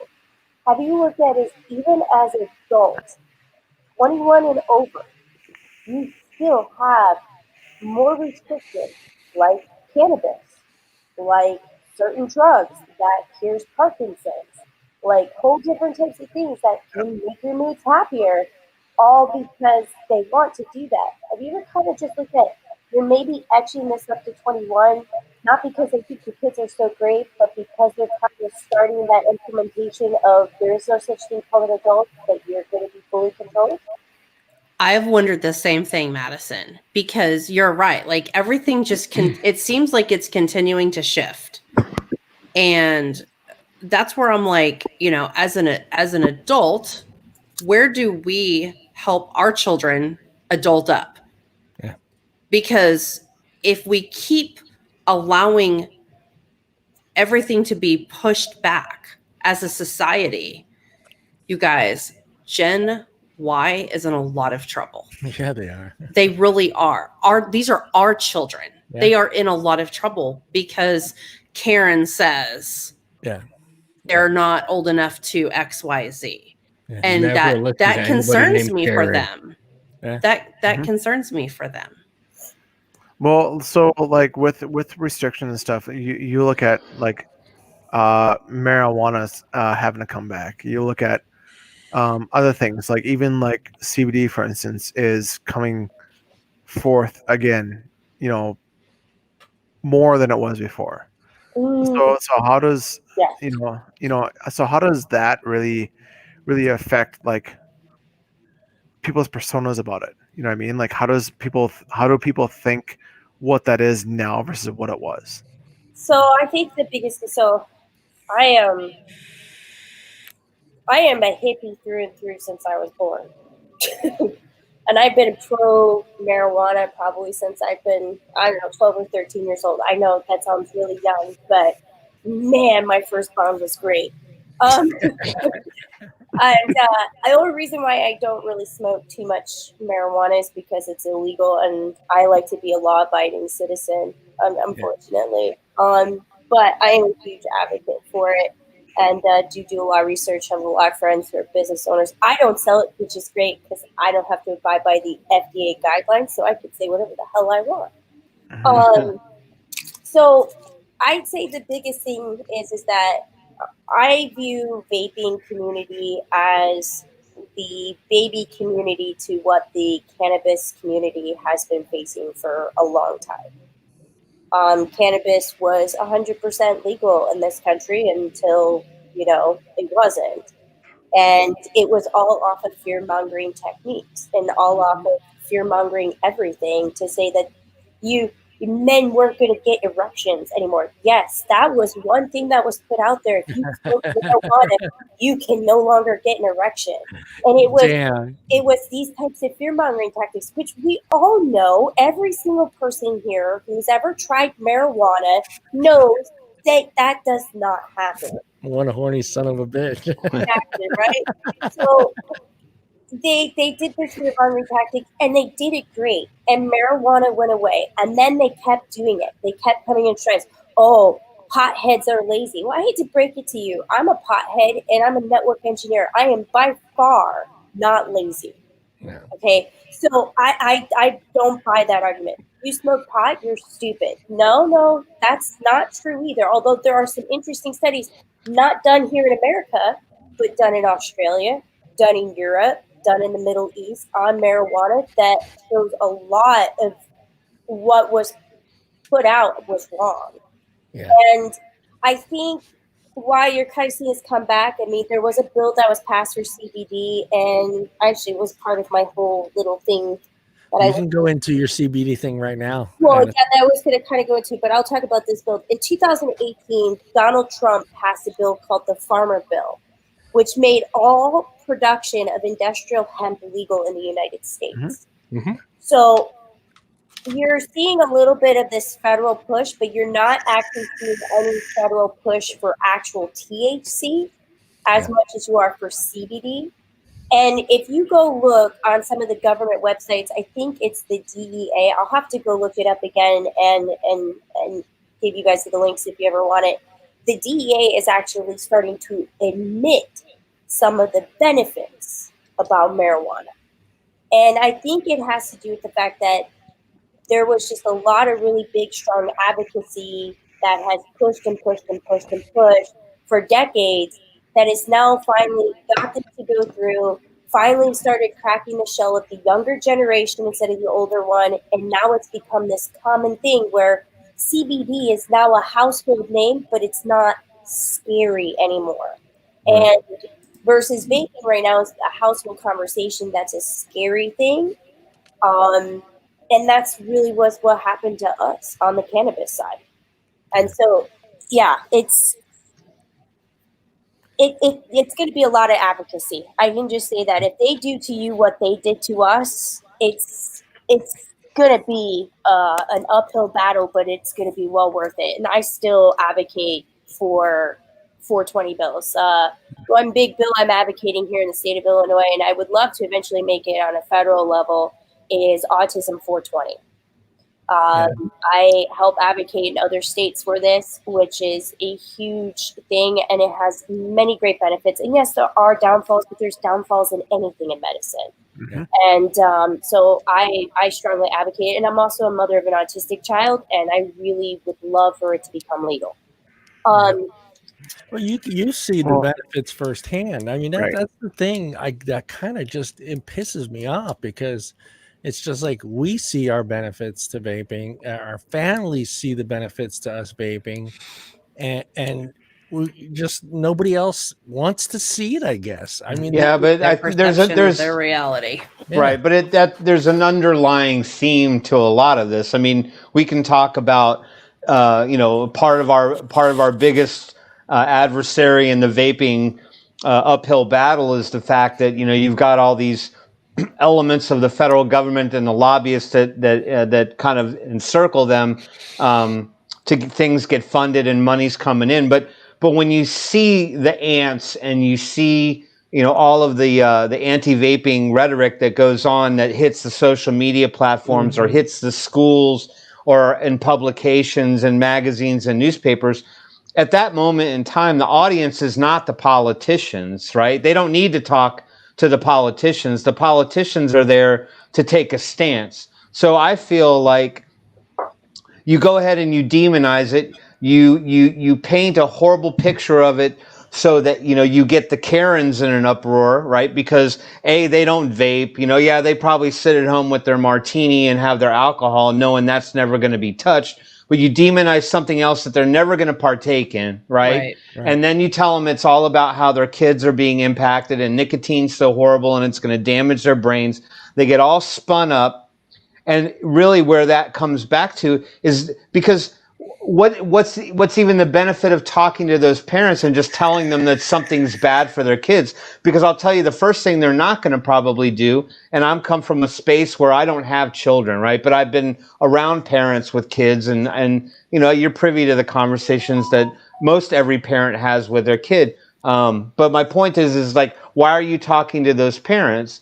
And because they're not even really talking to the kids because the kids don't give a shit.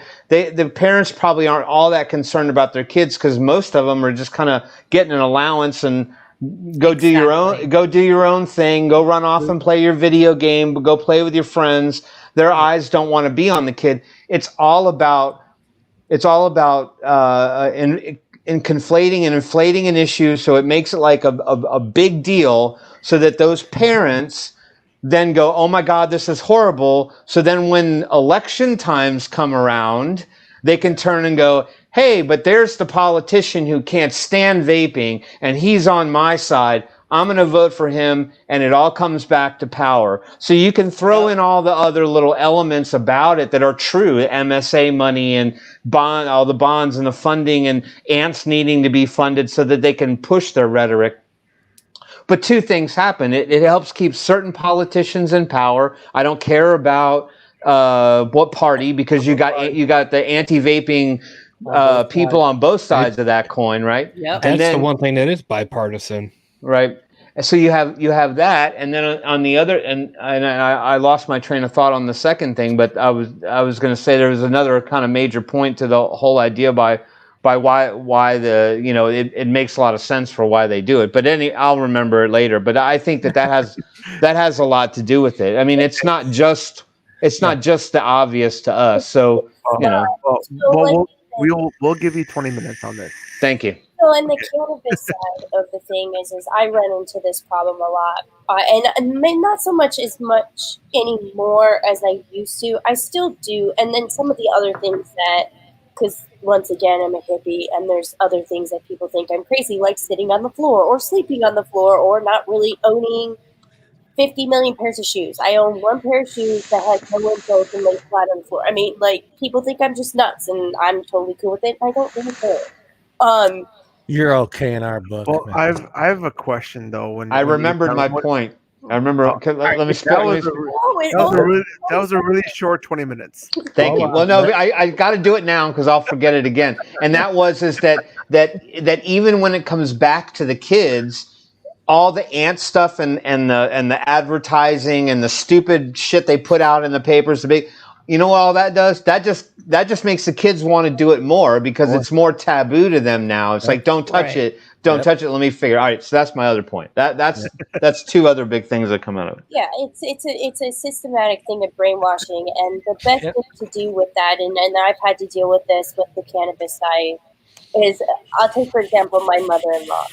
My mother-in-law, I mean, literally divorced my father-in-law because he smoked marijuana, and then she remarried him once he quit smoking marijuana. Now, don't give the fact that my father-in-law is absolutely a douche, and she really should just get divorced from him. But I'm just kidding. I'm gonna get a drink. I'll be right back. Keep talking. But the thing is she is a Bible thumping, hardcore Christian from the middle of nowhere, Montana, from the mountains. Okay, and is literally watches the news. She is sucking down the pipeline from the news media and everything. And even I was able to convince her that legalizing marijuana is the right thing to do. You have to almost, like, I get the whole we vape, we vote. We also have to look at the standpoint. There are people that don't vape who also vote.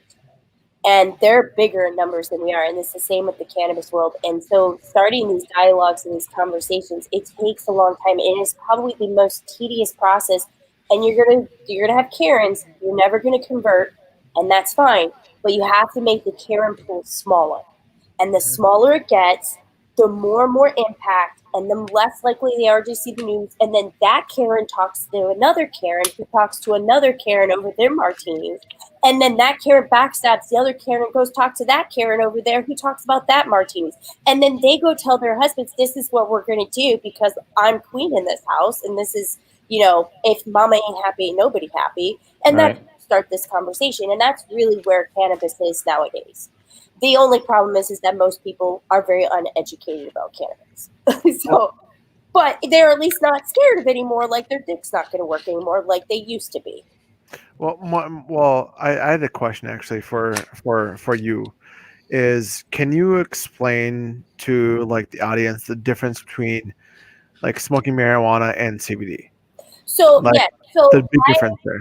I kind of wrote up like a whole little course, and I'm going to go over 3 major methods that I think are important because for me, I like to be as scientific as possible, and I like to, one, that you know what the difference is, you know how it's made, and you know how to use it. Benefits and things are great, everything, but if you go pick up a bottle and it's absolute crap, and you're going to be like, oh, I don't like it, it doesn't work for me, you might have been picking up crap. And I want you to be able to look at a product and be able to go, okay, you know what? I know exactly what I'm looking for. And the only way you can do that is by knowing how something is made, how to use it, and what it is. So there are actually 4 different types of CBDs I'm going to go over today. There's black seed oil, medical grade CBD, and hemp oil. Black seed oil is kind of an offshoot because I know some people here with drug testing and fear of cannabis can get benefits by an alternative product. Question. Yeah. The black seed one, that's the one you see a lot on Amazon, right? Yes, but yeah, that is. See, there's different types of ways you can use it. We'll go into that. All right, go. Not too much because I'm not a huge expert. You know, I'm interested. It's helped. Madison has helped me with I don't have it right here, but ordering it with my restless leg syndrome, and I have not had an issue since I started that stuff. So My dad actually has that. Yeah, so you have restless leg syndrome, No. and you don't like taking pills like me. I'm not a pill guy. I refuse to even take Tylenol. I don't take pills at all.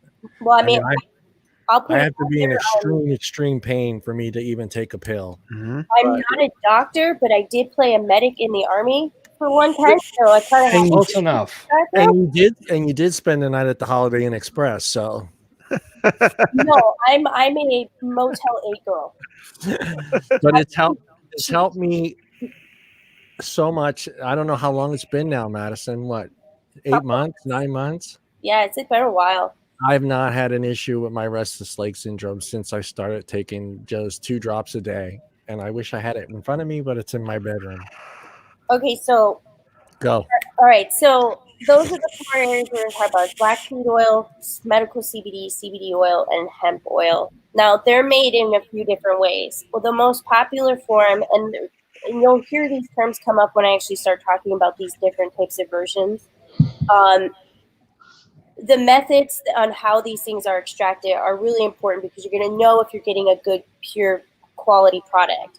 So the most popular form is known as a CO2 extraction, and the most commonly used in that is called a closed loop extractor.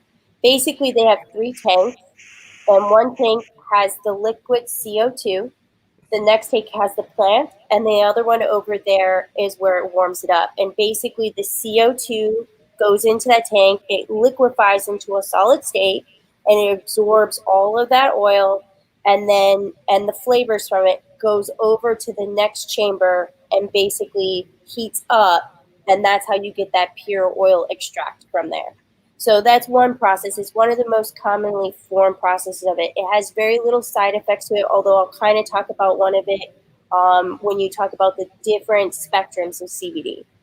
The next one is the liquid solvent state. This is a very cheap method for producers to use. It uses the same process as the CO2 extractor, but instead it uses ethanol, butane, hexane, or isopropyl alcohol in order to do this process instead of the CO2 liquid. The only downside for this is you can get some impurities in there from the liquid. You can get impurities from the way you're extracting it.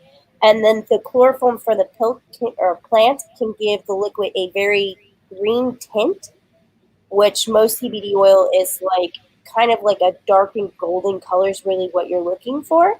But you can get this green tint, and it can have a very bitter taste because it was extracted that way. And any good company is going to have a method that they have on there on how they're extracting this product. The next common form is known as oil fusion. So if you ever decide to grow your own hemp plants, this could be one way you could do it at home.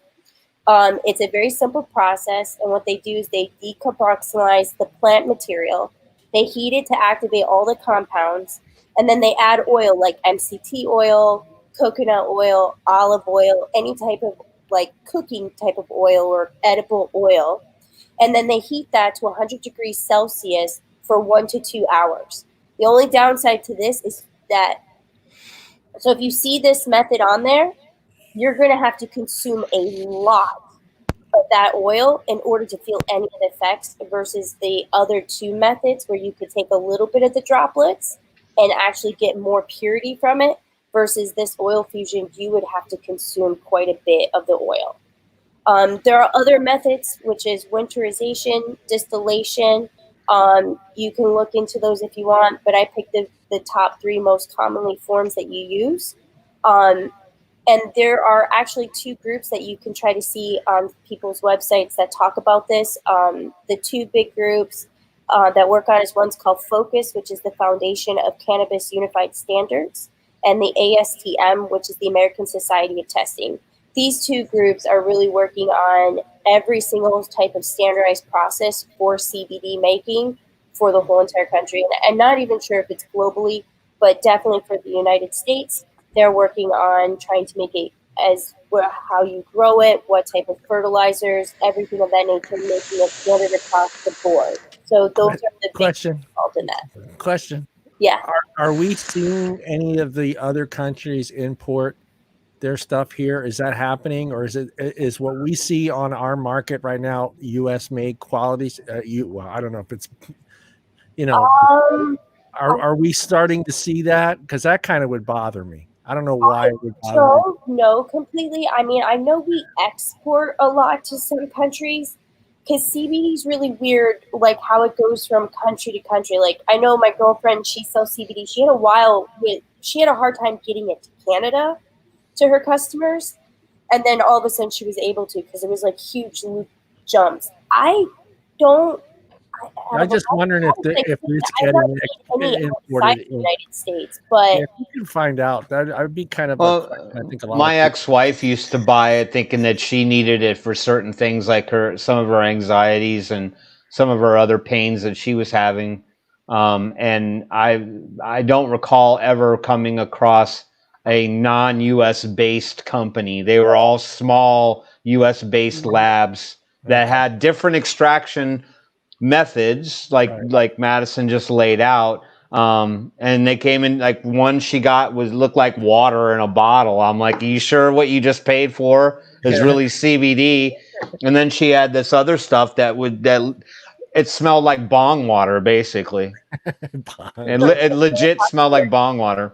Yeah, it could have very possibly. Actually, it could have been spoiled. Well, yeah, CBD does not last forever, and yes, you do have to store it a certain way for it to stay good. Yeah.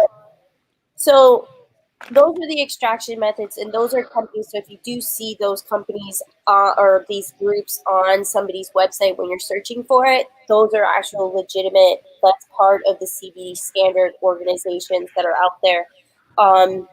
So popular methods on how to use CBD, there's vaping, which is relatively new for the cannabis community in our long history of whatever. You can buy these as pre-made cardos, so just like the regular blue e-cigarette disposable ones or ones you can screw on. You can get it that way. You can also buy what's called an e-liquid boost. I've seen some companies. There's one company in Tennessee. I think they still have it's called their high octane, if I remember right, where you can just drip it in your actual e-liquid you have inside of your cartridge already, and you can get flavored, not flavored, and you can just have that be as a boost, or you can just get straight up vaping e-liquid CBD. That's just CBD, no nicotine, just CBD. You can do wasn't that how CBD really started though at the very beginning? Was mainly with the vape industry, like adding it to liquids or adding it into its own tanks before that? No, the biggest thing is going to be more tinctures and topicals have always been around. Okay. That's kind of, I think it gained more popularity. It's like popularity about it, yeah. Yeah, with that, but I don't think it's still as popular as the other, because the most common form of how you're going to find CBD is going to be tincture. So like, Charlotte's Web or Charlotte's oil. Yeah. Unfortunately, Charlotte passed away a few months ago. Her parents made this in a tincture form, and that is actually very widely a popular CBD oil. Yeah. And that's tincture form. They don't make anything in vape. We had a head shop here called Charlotte's Web.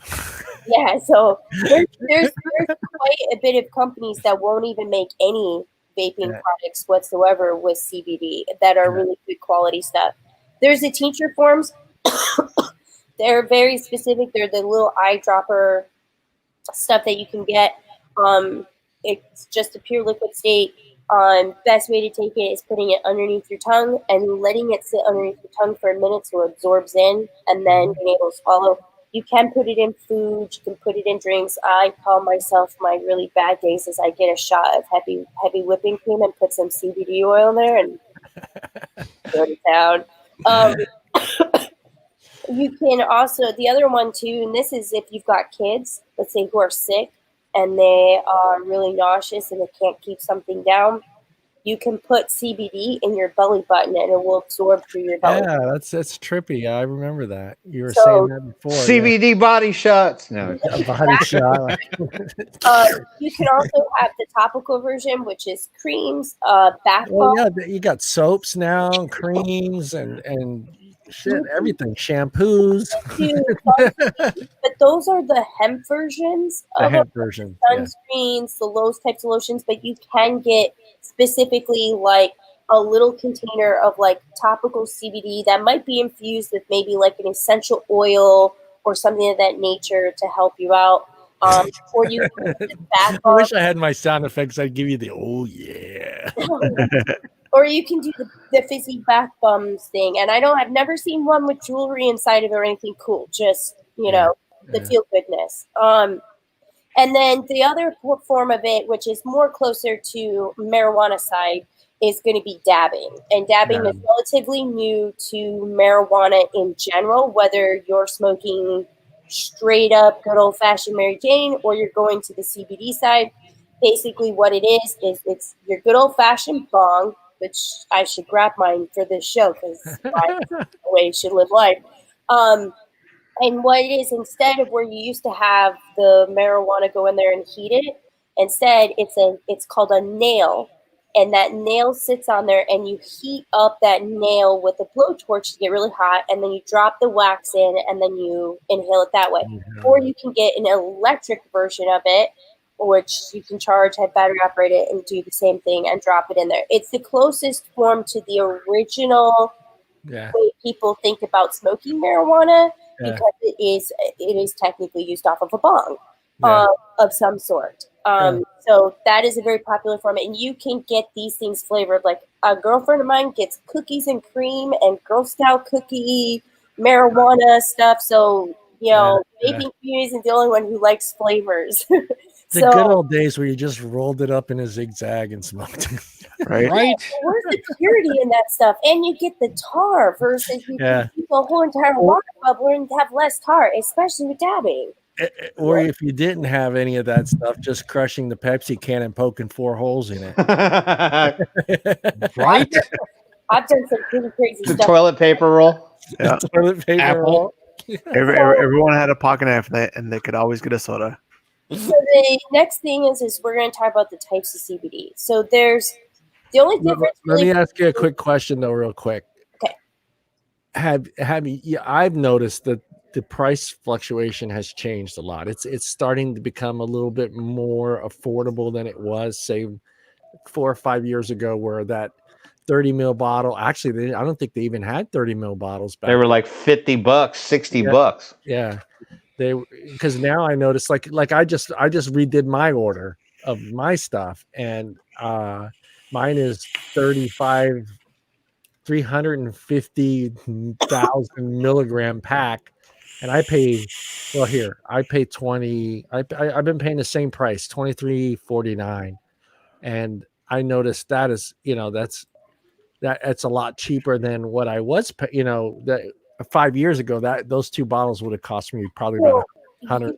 One, you're using something called hemp oil. Hemp oil, yeah, right. So that's come down. Right. So there's different versions of CBD that are going to affect the price. Yeah. So it depends if you have this full spectrum, broad spectrum, or an isolate can also affect it because it's also how it's distilled, what's in there. And they still have to go by FDA regulation. And they also do figure out a way, just like, what is it? Somebody posted something about bypassing or vaping or EG speed by calling essential oils. They have their own bypass stuff. So, that's what I wanted to ask you now that you reminded me. Now, so basically everything that's out on the market right now has some sort of FDA backing, correct? Yes. So, it should. So basically, is the CBD community had some issues. So one of the things I was going to, we covered the Farm Bill, which was that one. There was another one that I was going to talk about, which is, I guess it kind of ties into it, sort of.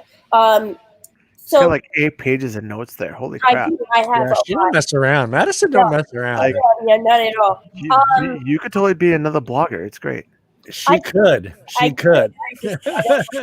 and I'm terrible at writing. I could be a vlogger though, but writing. I might know of a really good blogger that could really help you with writing.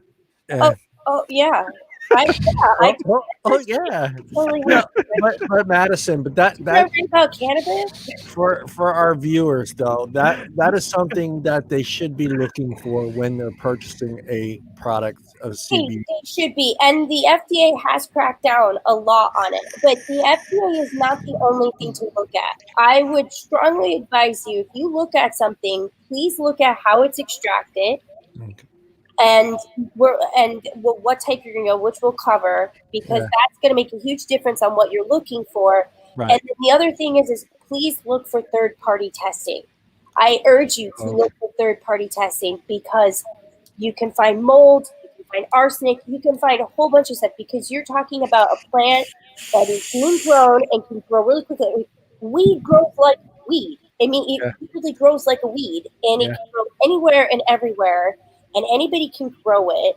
And the fact of the matter is they could try to sell it, but let's face it, people like to cut corners. Well, the vaping industry knows what can happen.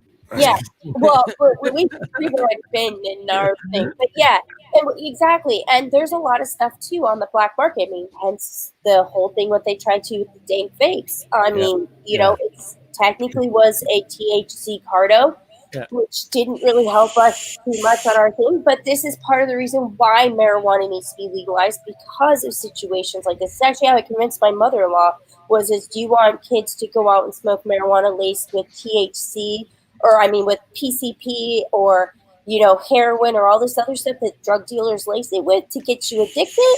Or would you rather be able to have them go to a store that's FDA regulated, that doesn't have PCP, at least, or shouldn't? I mean, I don't know if there's because I've never really looked into it, but I mean, is there a I don't want to call it a black market, but more, let's say, a community that is making it at home and selling it to people. I mean, yeah, that's how we've survived for the last. Well, yeah, that's what I'm worried about. I mean, so that's why I want our viewers to understand that, maybe if you're paying a little bit more, you're going to get that comfort of knowing that you're buying a product that has been FDA tested. How it's so to kind of. Well, that's kind of how the vaping industry and CBD are kind of like intertwined a bit. Is with that regulation itself. Is if we had the same if we had the ability to say, hey, let's put it all out there, let's try it all out, and let's have the regulations for it, there'd be a lot more people using it. Versus the restrictions coming forth for everything and kind of banning everything, but other things like CBD, other stuff like that, which does obviously have flavors too, have the ability to keep going forward. Yeah, and I think a lot of it has to do with we've worked a lot on the Karens. That's the thing, because we've become the new fad health thing. So we've conquered a lot of that fear mongering. Yeah. Well, that's what I want to stress with people, with our viewers, is just pay the little extra. You guys, try to stay away from, hey, I got a friend, because hey, I got a friend isn't a good way to go. I mean, I wouldn't even say price. Just remember, you're putting something in your body. You're putting something. I have had a friend who bought this bottle of CBD oil that was actually really expensive, and it was crap. It was green. Yeah. It tasted like crap. I already instantly knew that it was distilled a different way than what it was supposed to be. And there was no third-party testing done. And I guarantee you, if I would have set that off, it probably had mold or something of the nature in there. I would just suggest third-party testing, look at the distillations, and then look at what you actually want, which, I mean, there's many different forms of CBD, which is probably why sometimes people say it doesn't work, because they don't actually know what they're buying is what they really need. That's why I went to you. That's why I went to you first. So you've got these two. So you have two major fundamental things of what people know as CBD and why it's legal and why it's not legal federally. So you have medical CBD, and you have CBD, which everybody just knows it, but it actually is a different name. It's known as industrial grade hemp. So industrial grade hemp is given that name because the federal government says as long as it's under 0.3% THC, it's federally legal, which if you look at how the plant of cannabis is, the high concentrations of CBD has the lowest concentrations of nicotine. Or sorry, we're talking about vaping and my brain's going to vaping, CBD. Of THC. It has the lowest concentration of it. And then vice versa, higher CBD or higher THC, lower CBD. So there's that two different versions. So medical grade CBD is THC. It's CBD and THC together. It's over that 0.3% THC factor. That is going to be purely dependent on your state government, whether you can do that recreational or medically. And I think for the most part, I don't think rec states, I'd have to ask a few of my friends in rec states. Well, actually, technically, I'm in a rec state now, but COVID kind of messed up our whole recness. I don't think you can actually get medical grade CBD from a I cannot think of it against the dispensary. Dispensary, thank you. I was thinking of Dispensary or distributor. So the dispensary, I don't think you can actually get medical grade CBD. I think they only have that off to the side for medical cannabis patients because of the benefits it does have for people with seizures and things like that. But regular CBD, any one of us can go buy and have whatever we want to do with it. Yeah. I actually had a few questions. Who on the panel is actually use CBD in a form? Is currently using? Have tried once. Okay, now who is currently still using it? Okay.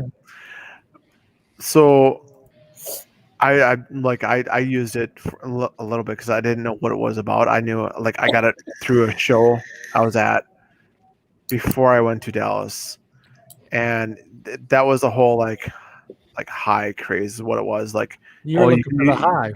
No, I wasn't. I know other people were. Yeah. And that's kind of where I saw it start to bloom out from. But my second question is how do you as a consumer know how things are made and how to get the right thing? It says it on their site. If it's a good place, it'll say it on their site. No, I mean next. I'm talking a shop. Oh, I would. Do you want to be honest with you? I wouldn't really buy from a shop, or I would go and investigate the brand that's there in that shop, and then go back and start actually looking at that actual particular brand. To me, I would never ever go and buy CBD oil from a gas station or a vape shop most of the time, unless it's like a vape shop like I go to, because they actually make bonds and their goal is to turn into a dispensary, because the guy who owns the store is like my biggest idol ever. He is so hippie. I love him. Okay, so well, that's kind of the reason why I asked, because the viewers who are watching who go to vape shops, they like to go there for the knowledge, for the question stuff. And if they visit a vape shop / CBD store you're starting to see that combination now. Yeah. How do they as consumers know what to really look for if they're going to their shop / CBD store now? Well, I mean, we all carry a phone. So if you see a brand, I would put that brand in there and see if there's any third-party testing. If there's third-party testing, what you're basically going to look for, well, it depends on what type of CBD you're actually looking for. There's actually different versions of CBD, and they can have different things on their testing. What you're basically going to be looking for is this pure CBD? What type of oil is this mixed in, and what is the extraction process? So you can see on there if it says MCT oil, or if they found mold in there, or they found a consistent level. So like if you buy let's say, what is it, like 5%, whatever, it's going to say, yes, we found consistently this 5%, blah, blah, blah, blah, blah, across the board. And I would always look for any site that's third-party testing. And worst, you can just freaking message me, and I'll tell you if it's good or not good stuff. I have friends all the time who just message me like, should I get this crap? Where are you at? I'm at a gas station. One, you shouldn't be there looking for CBD oil. But I know. I have one friend I go to for CBD stuff, and he actually works for Pinnacle CBD. Mhm. And I talk to him all the time about CBD questions. And so that's where I go to, because he's very knowledgeable. Yep. They've been in it for a long time. He knows what he's doing. And that's the same group that David Gerlich's had his juice with and all that stuff too. Good people, very, very good people, very knowledgeable about everything else too. So I mean, for the questions of people of where to go, what to have you, is there other specific sites that you recommend to go check out besides, like I know Pinnacle, but that's just me. But like checking out like Koi, for example. Yeah. I mean, there's kind of almost the same thing like in the vaping world as there is in the CBD world. I mean, not so much YouTube videos like the vaping world does. At least I've not seen too many. I mean, I have. Okay, I have, because Indoor Smokers has one on marijuana, which is part of the reason why I love him. He's my favorite YouTuber. Well, that's kind of the reason why I don't watch him. It's because that's not something I'm into. Well, I know, I know there's people who are into it. Yeah. Like the way he presents himself, the way he does his things, that's not who I am. He's the only one I could really know about that does vaping on a broad like marijuana and broad spectrum like that on YouTube. I can't really think of any. I could look and probably see really quickly on who would be good and who would not be good.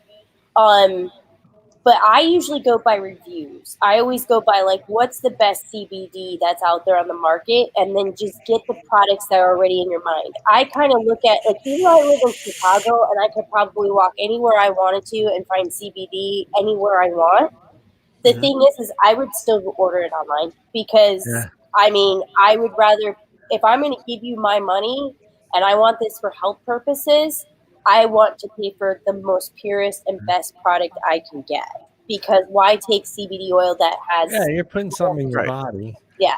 Well, I haven't been to his page in a long time, but he's has 500,000 viewers, subscribers. With Angela, with your YouTube stuff, have you guys covered stuff like CBD and stuff like that before? Talked about it? I've talked about it not too long ago, because Texas just lost its mind at the beginning of August when it comes to CBD flower, and has made all it got really complicated really fast. Texas is not a fan of any form of the devil's lettuce. They're really not. I mean, we had a horrible ordeal about a year ago where the farm bill had passed. However, Texas essentially, I don't want to say invoke states' right, but they kind of did, where people that were traveling back and forth between Dallas-Fort Worth International Airport, which is a huge airport, they were confiscating CBD on people and their luggage, arresting them. Wow. They lost their mind. And then basically Texas had to act really fast and basically put out their own CBD plan for, with the state, if you will. Like a blanket, pretty much. Basically. Yeah. And where we're at right now in Texas is CBD that is 0.3% and lower is allowed, unless, this is the whole caveat, as of August 2nd, any kind of flower that can be what they call smoked, right? So combustion, no more. Which is really interesting, because that's where I was going to go into, is how these things are made, because they're made from unique different parts of the plant. So flower is something people reference to all the time. That's THC in a nutshell. Mm-hmm. CBD comes from different spots. So kind of, well, I'll go into is this. So you have medical CBD, which is state, country. You have your own set of rules on that because that is going to be above that 0.3% THC. That's going to have your flower for sure. And then there's industrial grade CBD, which is going to be, it's still set by federal guidelines as anything 0.3% or lower. Obviously, you can have some local counties that can override that, but you're pretty much going to be safe, which is why I also threw black seed in here. CBD comes from the fiber and the seeds And of the plant. It's kind of one of the really big parts of it. It does come from other parts of the plant, depending on what spectrum you're looking at.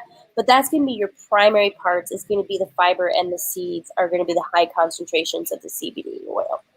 So one of the big differences between so somebody asked the question, what's the difference between CBD and THC? I actually kind of had it. So THC is known as cannabis. So cannabis is about 17% THC versus the hemp plant, also known for its CBD properties, has 0.3% THC, but only has 0.3% THC, and then the hemp seed itself has no THC. So those are kind of the big three parts. So that flower is where you're going to get that high concentration of THC. Now, the cannabis only has 0.15% CBD, but the hemp plant itself has 12 to 18% of the CBD, and the hemp seed has very trace amounts of it, if none at all. And then cannabis is used mainly for medicine or medicinal reasons and therapeutic reasons, versus the hemp plant's known for clothing, rope, paper, all that type of stuff, and the CBD oil that we know of. That's why it has that industrial grade. And then hemp seed is actually known for the hemp milk that people have been buying and drinking. Get out of here. Yep. Seriously? Plants, beauty products, and even cooking. I could put that on my cornflakes? Yep. You can buy hemp milk and you can buy hemp oil and use it for cooking. It has basically no THC and basically no CBD. It is just a straight up oil. So here's a fair question to ask is, so basically like people who smoke marijuana is mainly smoking the leaves of the plant. Everything that they toss away is everything that's in the CBD stuff.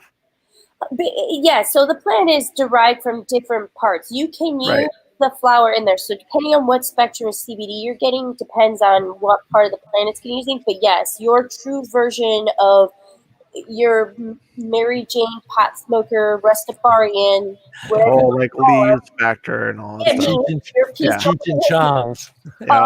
It's going to be the bud, the flower, and the rest of it is used for everything else. Is used for that industrial grade hemp or for hemp milk or hemp oil or something of the nature. The whole plant has multiple uses to it.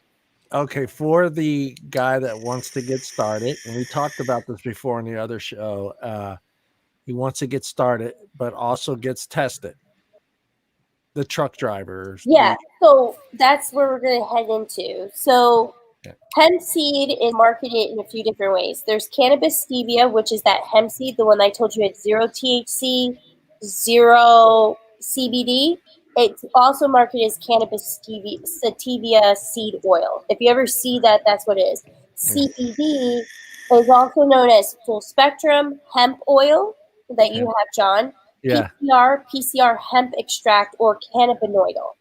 So there's three different ways CBD can be made. It's a spectrum. So the first one is the full spectrum. This is going to have that THC for the guy who does get drug tested. It comes from the whole hemp plant itself. So this includes the roots, stems, flowers, and leaves. And basically it has CBD, CBG, CBN, and THC, terpenes, and it has phytochemicals. It is a darker color, and it has a more hemp-like testing. So this type of thing not only does it have the THC, it's going to hit the ray of gambites. There's like something like I was reading, like there's like 200 something different types of cannabinoids, and each one of them hit different receptors in your brain and do different things. So if you want to hit absolutely everything, this is the way to go. Full spectrum CBD straight down the line. Broad spectrum, however, is roots, stem, flowers, and leaves, but it's extracted completely different than the full spectrum. What they do is they separate the THC completely from it and they remove it out. So this should be where you see that CBD, no THC, but it'll say broad spectrum or full spectrum, but it says no THC. That's this guy right here. This is going to hit all of those areas I talked about on the top except for the THC. So it's going to hit the CBD, CBG, CBN, the terpenes, and the phytochemicals. It's just not going to have the THC factor. And then there's isolates. Isolates is done through that CO2 extraction that we talked about. That process, the oil, chloroform, plants, and material, and all other compounds are removed and left behind, and you get this 99% pure CBD. The only problem with that is you only get CBD and CBN. So you only get those two particular isolate cannabinoids, which if some people are like, oh, I got this and it was no THC, but it didn't say broad spectrum on it, and they said it didn't really work for them too well, it could be because you got an isolate and maybe you need to move up to that broad spectrum so you can cover the whole array of cannabinoids, because each cannabinoid does certain things. And if you want to know how that's done or what each one of them do, you can always ask me, or I can write up a whole document on that. So why would one want minimal CBD and THC?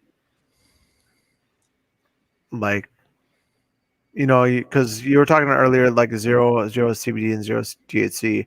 Why would somebody want that?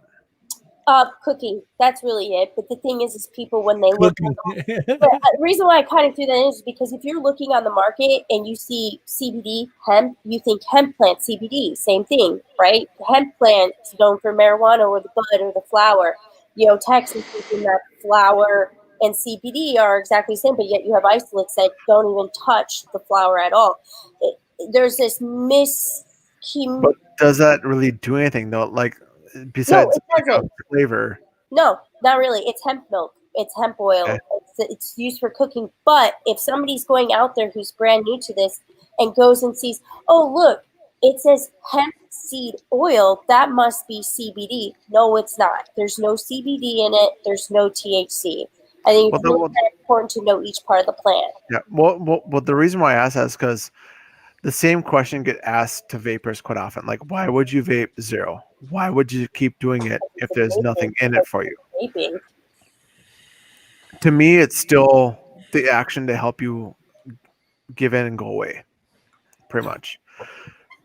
And that's also the rebuttal question is when you tell people like this is better for you than smoking, it's the question that comes back to it, but have you stopped?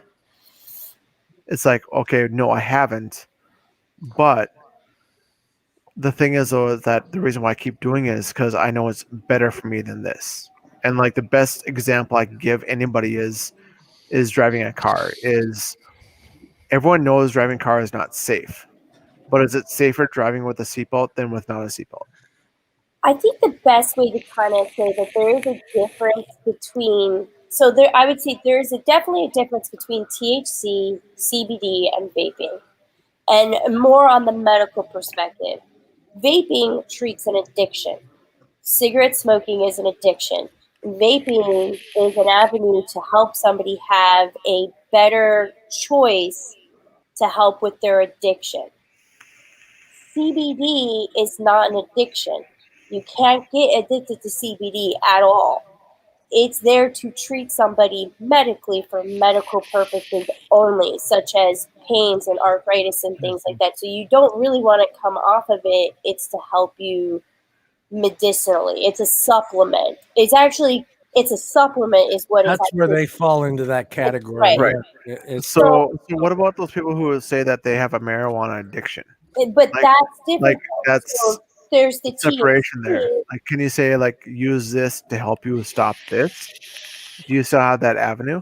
CBD actually is the cure for a high. So what's funny is the brain receptors where THC hits is actually more like a psychedelic effect, which is why you get all kind of nice and happy and giddy. I'm a giggler when I'm high. No. We'd never guess that. Huge giggler when I'm high. It's funny. It's very, very funny. Well, who's all on the panel? Who's all like smoked weed before? Well, Like we who's are. all like We are. done that avenue? I It's- have. I haven't What touched it Angela since 91. here? You've never smoked any weed? I course haven't I touched have. it since I haven't touched it since 91. Like I was the person like I would see clowns in video games that were no clowns involved. Like I was the person that would actually see things that were not there. Like that was me. Uh, I almost jumped off a bridge because I Yeah. saw a fire. I saw a firefly, and I thought it was somebody throwing my cell phone. I almost jumped after it. you're the guy that nobody wanted. You're the guy nobody wanted to get high with. Yeah, I know. That's pretty damn true. Well, let me break it down, and you can, because we're running really late here. I'm going to give you certain things, and you can recommend. Homework. No. I'm going to give you a certain thing, and you're going to recommend a certain CBD. The Cliff Notes version. A certain Right. thing to So it. I'm going to say for someone that has anxiety and stress, what would you recommend? And the strength level and the type of CBD. Well, that I can actually do. You should always start small and work your way bigger. That's what she said. And No, then I'm kidding. for one, Oh, it depends on the age of the person. It depends on their size, and it also depends on what medication they're taking too. If they're Well, yeah, that is, of course, yeah. You always should medication. pay attention. So Let's that's just say- really, really hard to say. I would say best thing is if you have to take a drug test and you're freaked out, don't go full spectrum CBD. If you don't have to take a drug test, go full spectrum CBD. If you do, go broad spectrum. And if you're still a little leery with it, then go black seed oil. It does help with some things. It's not as good as CBD, but it will help with. Okay, so the person. I've got a that- real world one here for. Oh, go ahead. This is somebody I know. She's been one of my closest friends for 22 years. She has MS, bipolar. She's just turned 39, and stress and etc. What would you recommend? Medical grade cannabis. I told her to get really drunk. She needs to get her medical card. That would be the best thing for her, to get her medical card and try to do medical grade CBD. Since that's not legal here, I don't believe. She could come must to Illinois. I don't think she's going to drive that far for it. I'll drive up to Sheboygan. It's not that far from you. Yeah, it is. Oh, okay. Well, it's closer than it is to Chicago. I would say try doing. Does she have to take a drug test? I don't believe so. Is she on any medications? Yes, for her MS.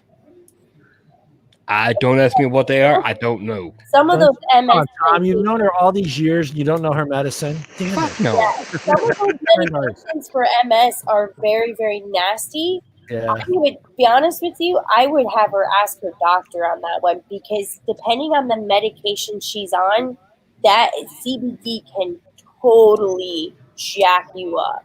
Okay. How about somebody that wants to boost their immune system? Boost their immune system? Yeah. Vitamin C. I would Oh. say, yeah, that's not so true, because it's water soluble and you can make your pee really expensive. I would say eat a Tom. whole foods diet, get exercise, do yoga, meditation, lower your stress level. That's the best way to build an immune system. CBD is not a cure-all; it's just a tool. No, it's a tool. No, you do. Yeah, I always tell that to people too. Yeah. Now, black seed oil does actually have quite a bit of antioxidants in it. Yeah. So if you wanted to have, let's say, a little bit of stress reduction, but also building your immune system, black seed oil does have antioxidants and can also How about inflammation? Yes. How about I have Yeah. a way to Nothing? to boost a immune system. Lick a public bus seat. Oh, yeah, just keep licking windows and Yeah. people. Yeah. No, Let's see, I let's would see. say all of them. Well, okay, let's do the one you did for me, for someone that's trying to get a better night's sleep. That's all not of them would help you with that. all of them. All of them pretty much are Yeah. are in that category. But the one that you need, the guy that has to take the drug test also kind of has to be careful with that one as That well. would be the broad spectrum, or the isolate would be the right. best way to go. And Yeah, it 'cause should say THC. If it does not say THC THC on it. free, automatically assume it's in there and it's full spectrum. Yeah. Just Because you will fail your test. actually, that's not necessarily true. There's been actually a lot of drug test studies done that I could post up if you guys want it. That people have taken up to like 2,000 milligrams of CBD and still passing drug tests. Okay, this question is for Tom. Which one's going to help him grow hair on his head? I don't want any hair on my I'm on just my head. kidding. I was going to say Rogaine, or I've got a black Sharpie that I could like. A black Sharpie. I'll just borrow some of Tim's hair. Yeah, Tim's got enough to Well, spare. you could use the stuff that's on Brian's chin. All right, guys. Why? I have my own. Madison, we'll talk. We'll set up a separate show just for you and me, and to go through it better. But this has already run 24 minutes past what I'd like it to be. Bedtime. So we'll blame Tom for that. Sure. Because we're blaming Tom, we'll let Tom do the first goodbyes. Tom, go ahead, Tom, big boy. Goodbye, Tom. No, you better do better than that, man. Don't. All right. No. Angela, thanks for stopping by and hanging out with us on our weird ass show. I'm sorry. No, thank you guys for having me. I've had a blast. Yeah. And I'll send it to Tim next. No, Tim's always last. I don't care. That way. My rules. My screen. Wait, whose show is this, Tom? Yeah, I don't care. It's all of us. It's gonna go. It's gonna go. Know your role, okay? Is it me? Do I have to go now? Now your role, okay? Go ahead. Go ahead, Timmy boy. Well, absolutely. I want to thank Angela for coming on the show. It's always great to have other people within the community share their stories and their journeys and how they play a part in the entire vaping industry and its saga, as it were. So thank you for being on the show. And I encourage everyone to go watch What She Said on Ruby Roo's channel so you can continue the conversation there. They plan it out really well. They have a lot of subject matter that they hit on each show, so it's really informative, and I encourage people to go watch it. Beyond that, I don't know. I didn't really formulate too much because we stuck to topic today. But I would just say I hope people that can be there on September 5th in DC can exercise their will and fight for vaping in that way. And beyond that, the Note 20 Ultra, great phone. Pick you up one today. Vape on, vape strong. See you next time. Brian. I really want to thank everyone. Yeah. No, I actually kind of follow with that. I really thank everyone coming on. Angela, great person as always. Always fun to talk to. We're gonna have to try to figure out a way in the states between us to figure out a way to get together again sometime. Absolutely. Just don't know how that's gonna. I mean, That's your face. Well, I mean, Tom's like the closest mid-range between us, so we might have to just meet at Tom's house. Nobody wants to go to Wisconsin. Madison's great to have on as always. Yes. We like to give each other crap a lot, and what she brought to the table is very, very informative. Madison's a firecracker. Yeah, man. and the questions are nonstop with a lot of what she does too. Yeah. I strongly encourage everyone to watch What She Said. It is a fun thing to watch. Yeah. And go on there, be in chat, and just give people crap. It's just a fun time. The structure there is really, really it's not different. It's very laid out. We hear like to ask questions as we go. That's just how we do things here. So it is very different. But I just want to thank everyone for watching and just having questions, direct them to where they need to go, and just keep fighting the fight that we need to do. Yes. I'm going to go ahead and I'll let you two guys finish up. First of all, thank you, Angela, for coming on and taking the time to tell us your story. I love it. We need more people to come on from the industry and do the same, just so we can all see that we're not, like I said, I hate saying the word, we're not all a bunch of hipsters. We're not, 20-year-old guys. We're not 15, 16-year-old people. We're adults. Yeah. And I hope each week and they see our guests that are comfortable. I don't get why they're afraid of us four. I mean, it doesn't.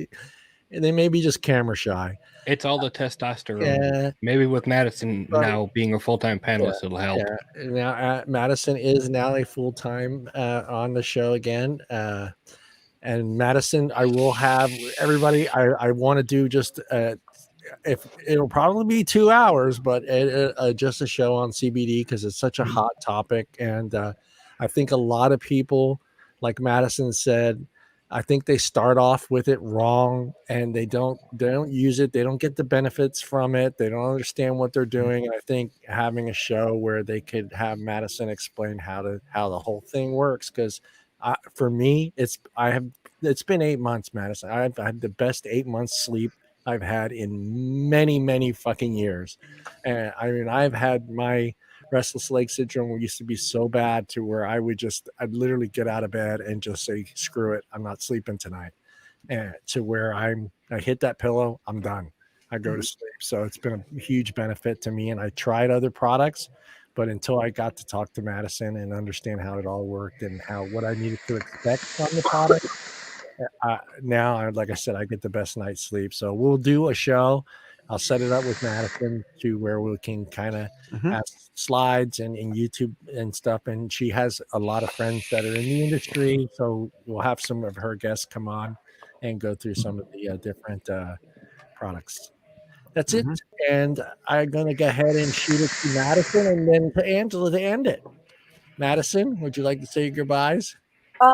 Wake up, Madison. It was fun to see you guys again, I guess. Yeah, you were back. I guess. I don't know. The bubblegum queen. We're not that I special. was the bubblegum queen tonight. It was a pleasure to meet you, Angela. I'm actually looking forward to watching your guys' show. An all-female vaping channel sounds absolutely amazing. And then especially since you're from Texas, I'm from Oklahoma and lived in Texas for a long time before I ventured my way up into Yankee territory. Well, to be fair, Madison's lived everywhere. I've lived everywhere. I'm a nomad. I literally live and practice the life of a hippie. Hey, if you two want to meet up, just hook up for y'all. I'll give you some free buddies. Y'all. I love it when I hear that, y'all. You guys can fly and see each other for free if you fly via United Airlines only. Because that's the only Oh, yeah. That's Yeah, she's kind of got to hook up for that. Yeah. I get that standby. So if you move to a state that's in between like me and Angela and then move there, we'll just meet up with you. I already do. I live in Chicago. You know, fly to O'Hare, direct flight from That's over that way, not south. It's over that way. Yeah, it's sideways. And not it's Chicago. Remember, Brian didn't know what an island was. Yes, yes. I got an idea. How about we all go meet at St. Kitts? Where? Yes. St. Kitts. What is that? Go Google St. Kitts and go. That's your homework. Is that a barbecue place in Texas? It's an island, and no children are allowed. Oh, okay. Oh, That's hang on. Yeah. Actually, the best place I actually ate in Texas, well, one of the best places was Big Daddy's. Okay, St. Kitts works. Yeah, it works. Yeah, okay. If Tom says it works, I'm good. I'm game. It's a vacation spot, and we do fly there, by the way, seasonally. It was kind of nice. I can always get my friends on here. Forewarning for you guys, my friends are very conspiracy theorists, hippie people. anti-vaxxers and you name it to the whole galore. So you might be a little bit shocked and scared and go, you know what? She's not as bad Hey, as as long as they believe the Earth isn't flat, they're cool with me. So, no, what you're trying to say is that you're normal compared to your friends. Yeah, extremely normal. I'm more civilized. I wouldn't say normal. I'm more civilized than my friends. I won't actually go up to your face and spit at you and call you a baby killer. But I'm a little more civilized. All right, let Angela go ahead. Angela, thank you again for being part of the show. We appreciate you taking the time to. Yeah, for sure. You guys, thank you so much for having me on. And every Thursday, you can find me over with Ruby and the fellow lady dudes on That's What She Said. And keep on vaping, man. Thank you. Thank I you. have a question for Angela. We're going to try to figure out some time where all 4 of us guys and 4 of you girls have one big meetup and just talk. Oh, Jesus. I think that would be fun, to be honest. I can do 10 with this program. Yeah. Less filling tastes great. Less filling tastes great. But I will not be able to tell you what kind of purse you have. No. We probably fail horribly at that game. That. Definitely would fail. I'm familiar with the cheap ones at Caldor.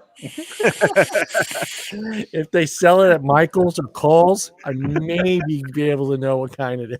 No. Right? All right. Hey, guys, thanks again. I'll catch you guys all on next Wednesday's show. And Brian, I'll see you on Monday. But thanks again. Peace out. Pleasure as always, everyone. I will come up with a better intro later someday, but right now, all right. Peace out. Keep vaping. 2 and 2. See you later. Buonanotte in Italian. Bye.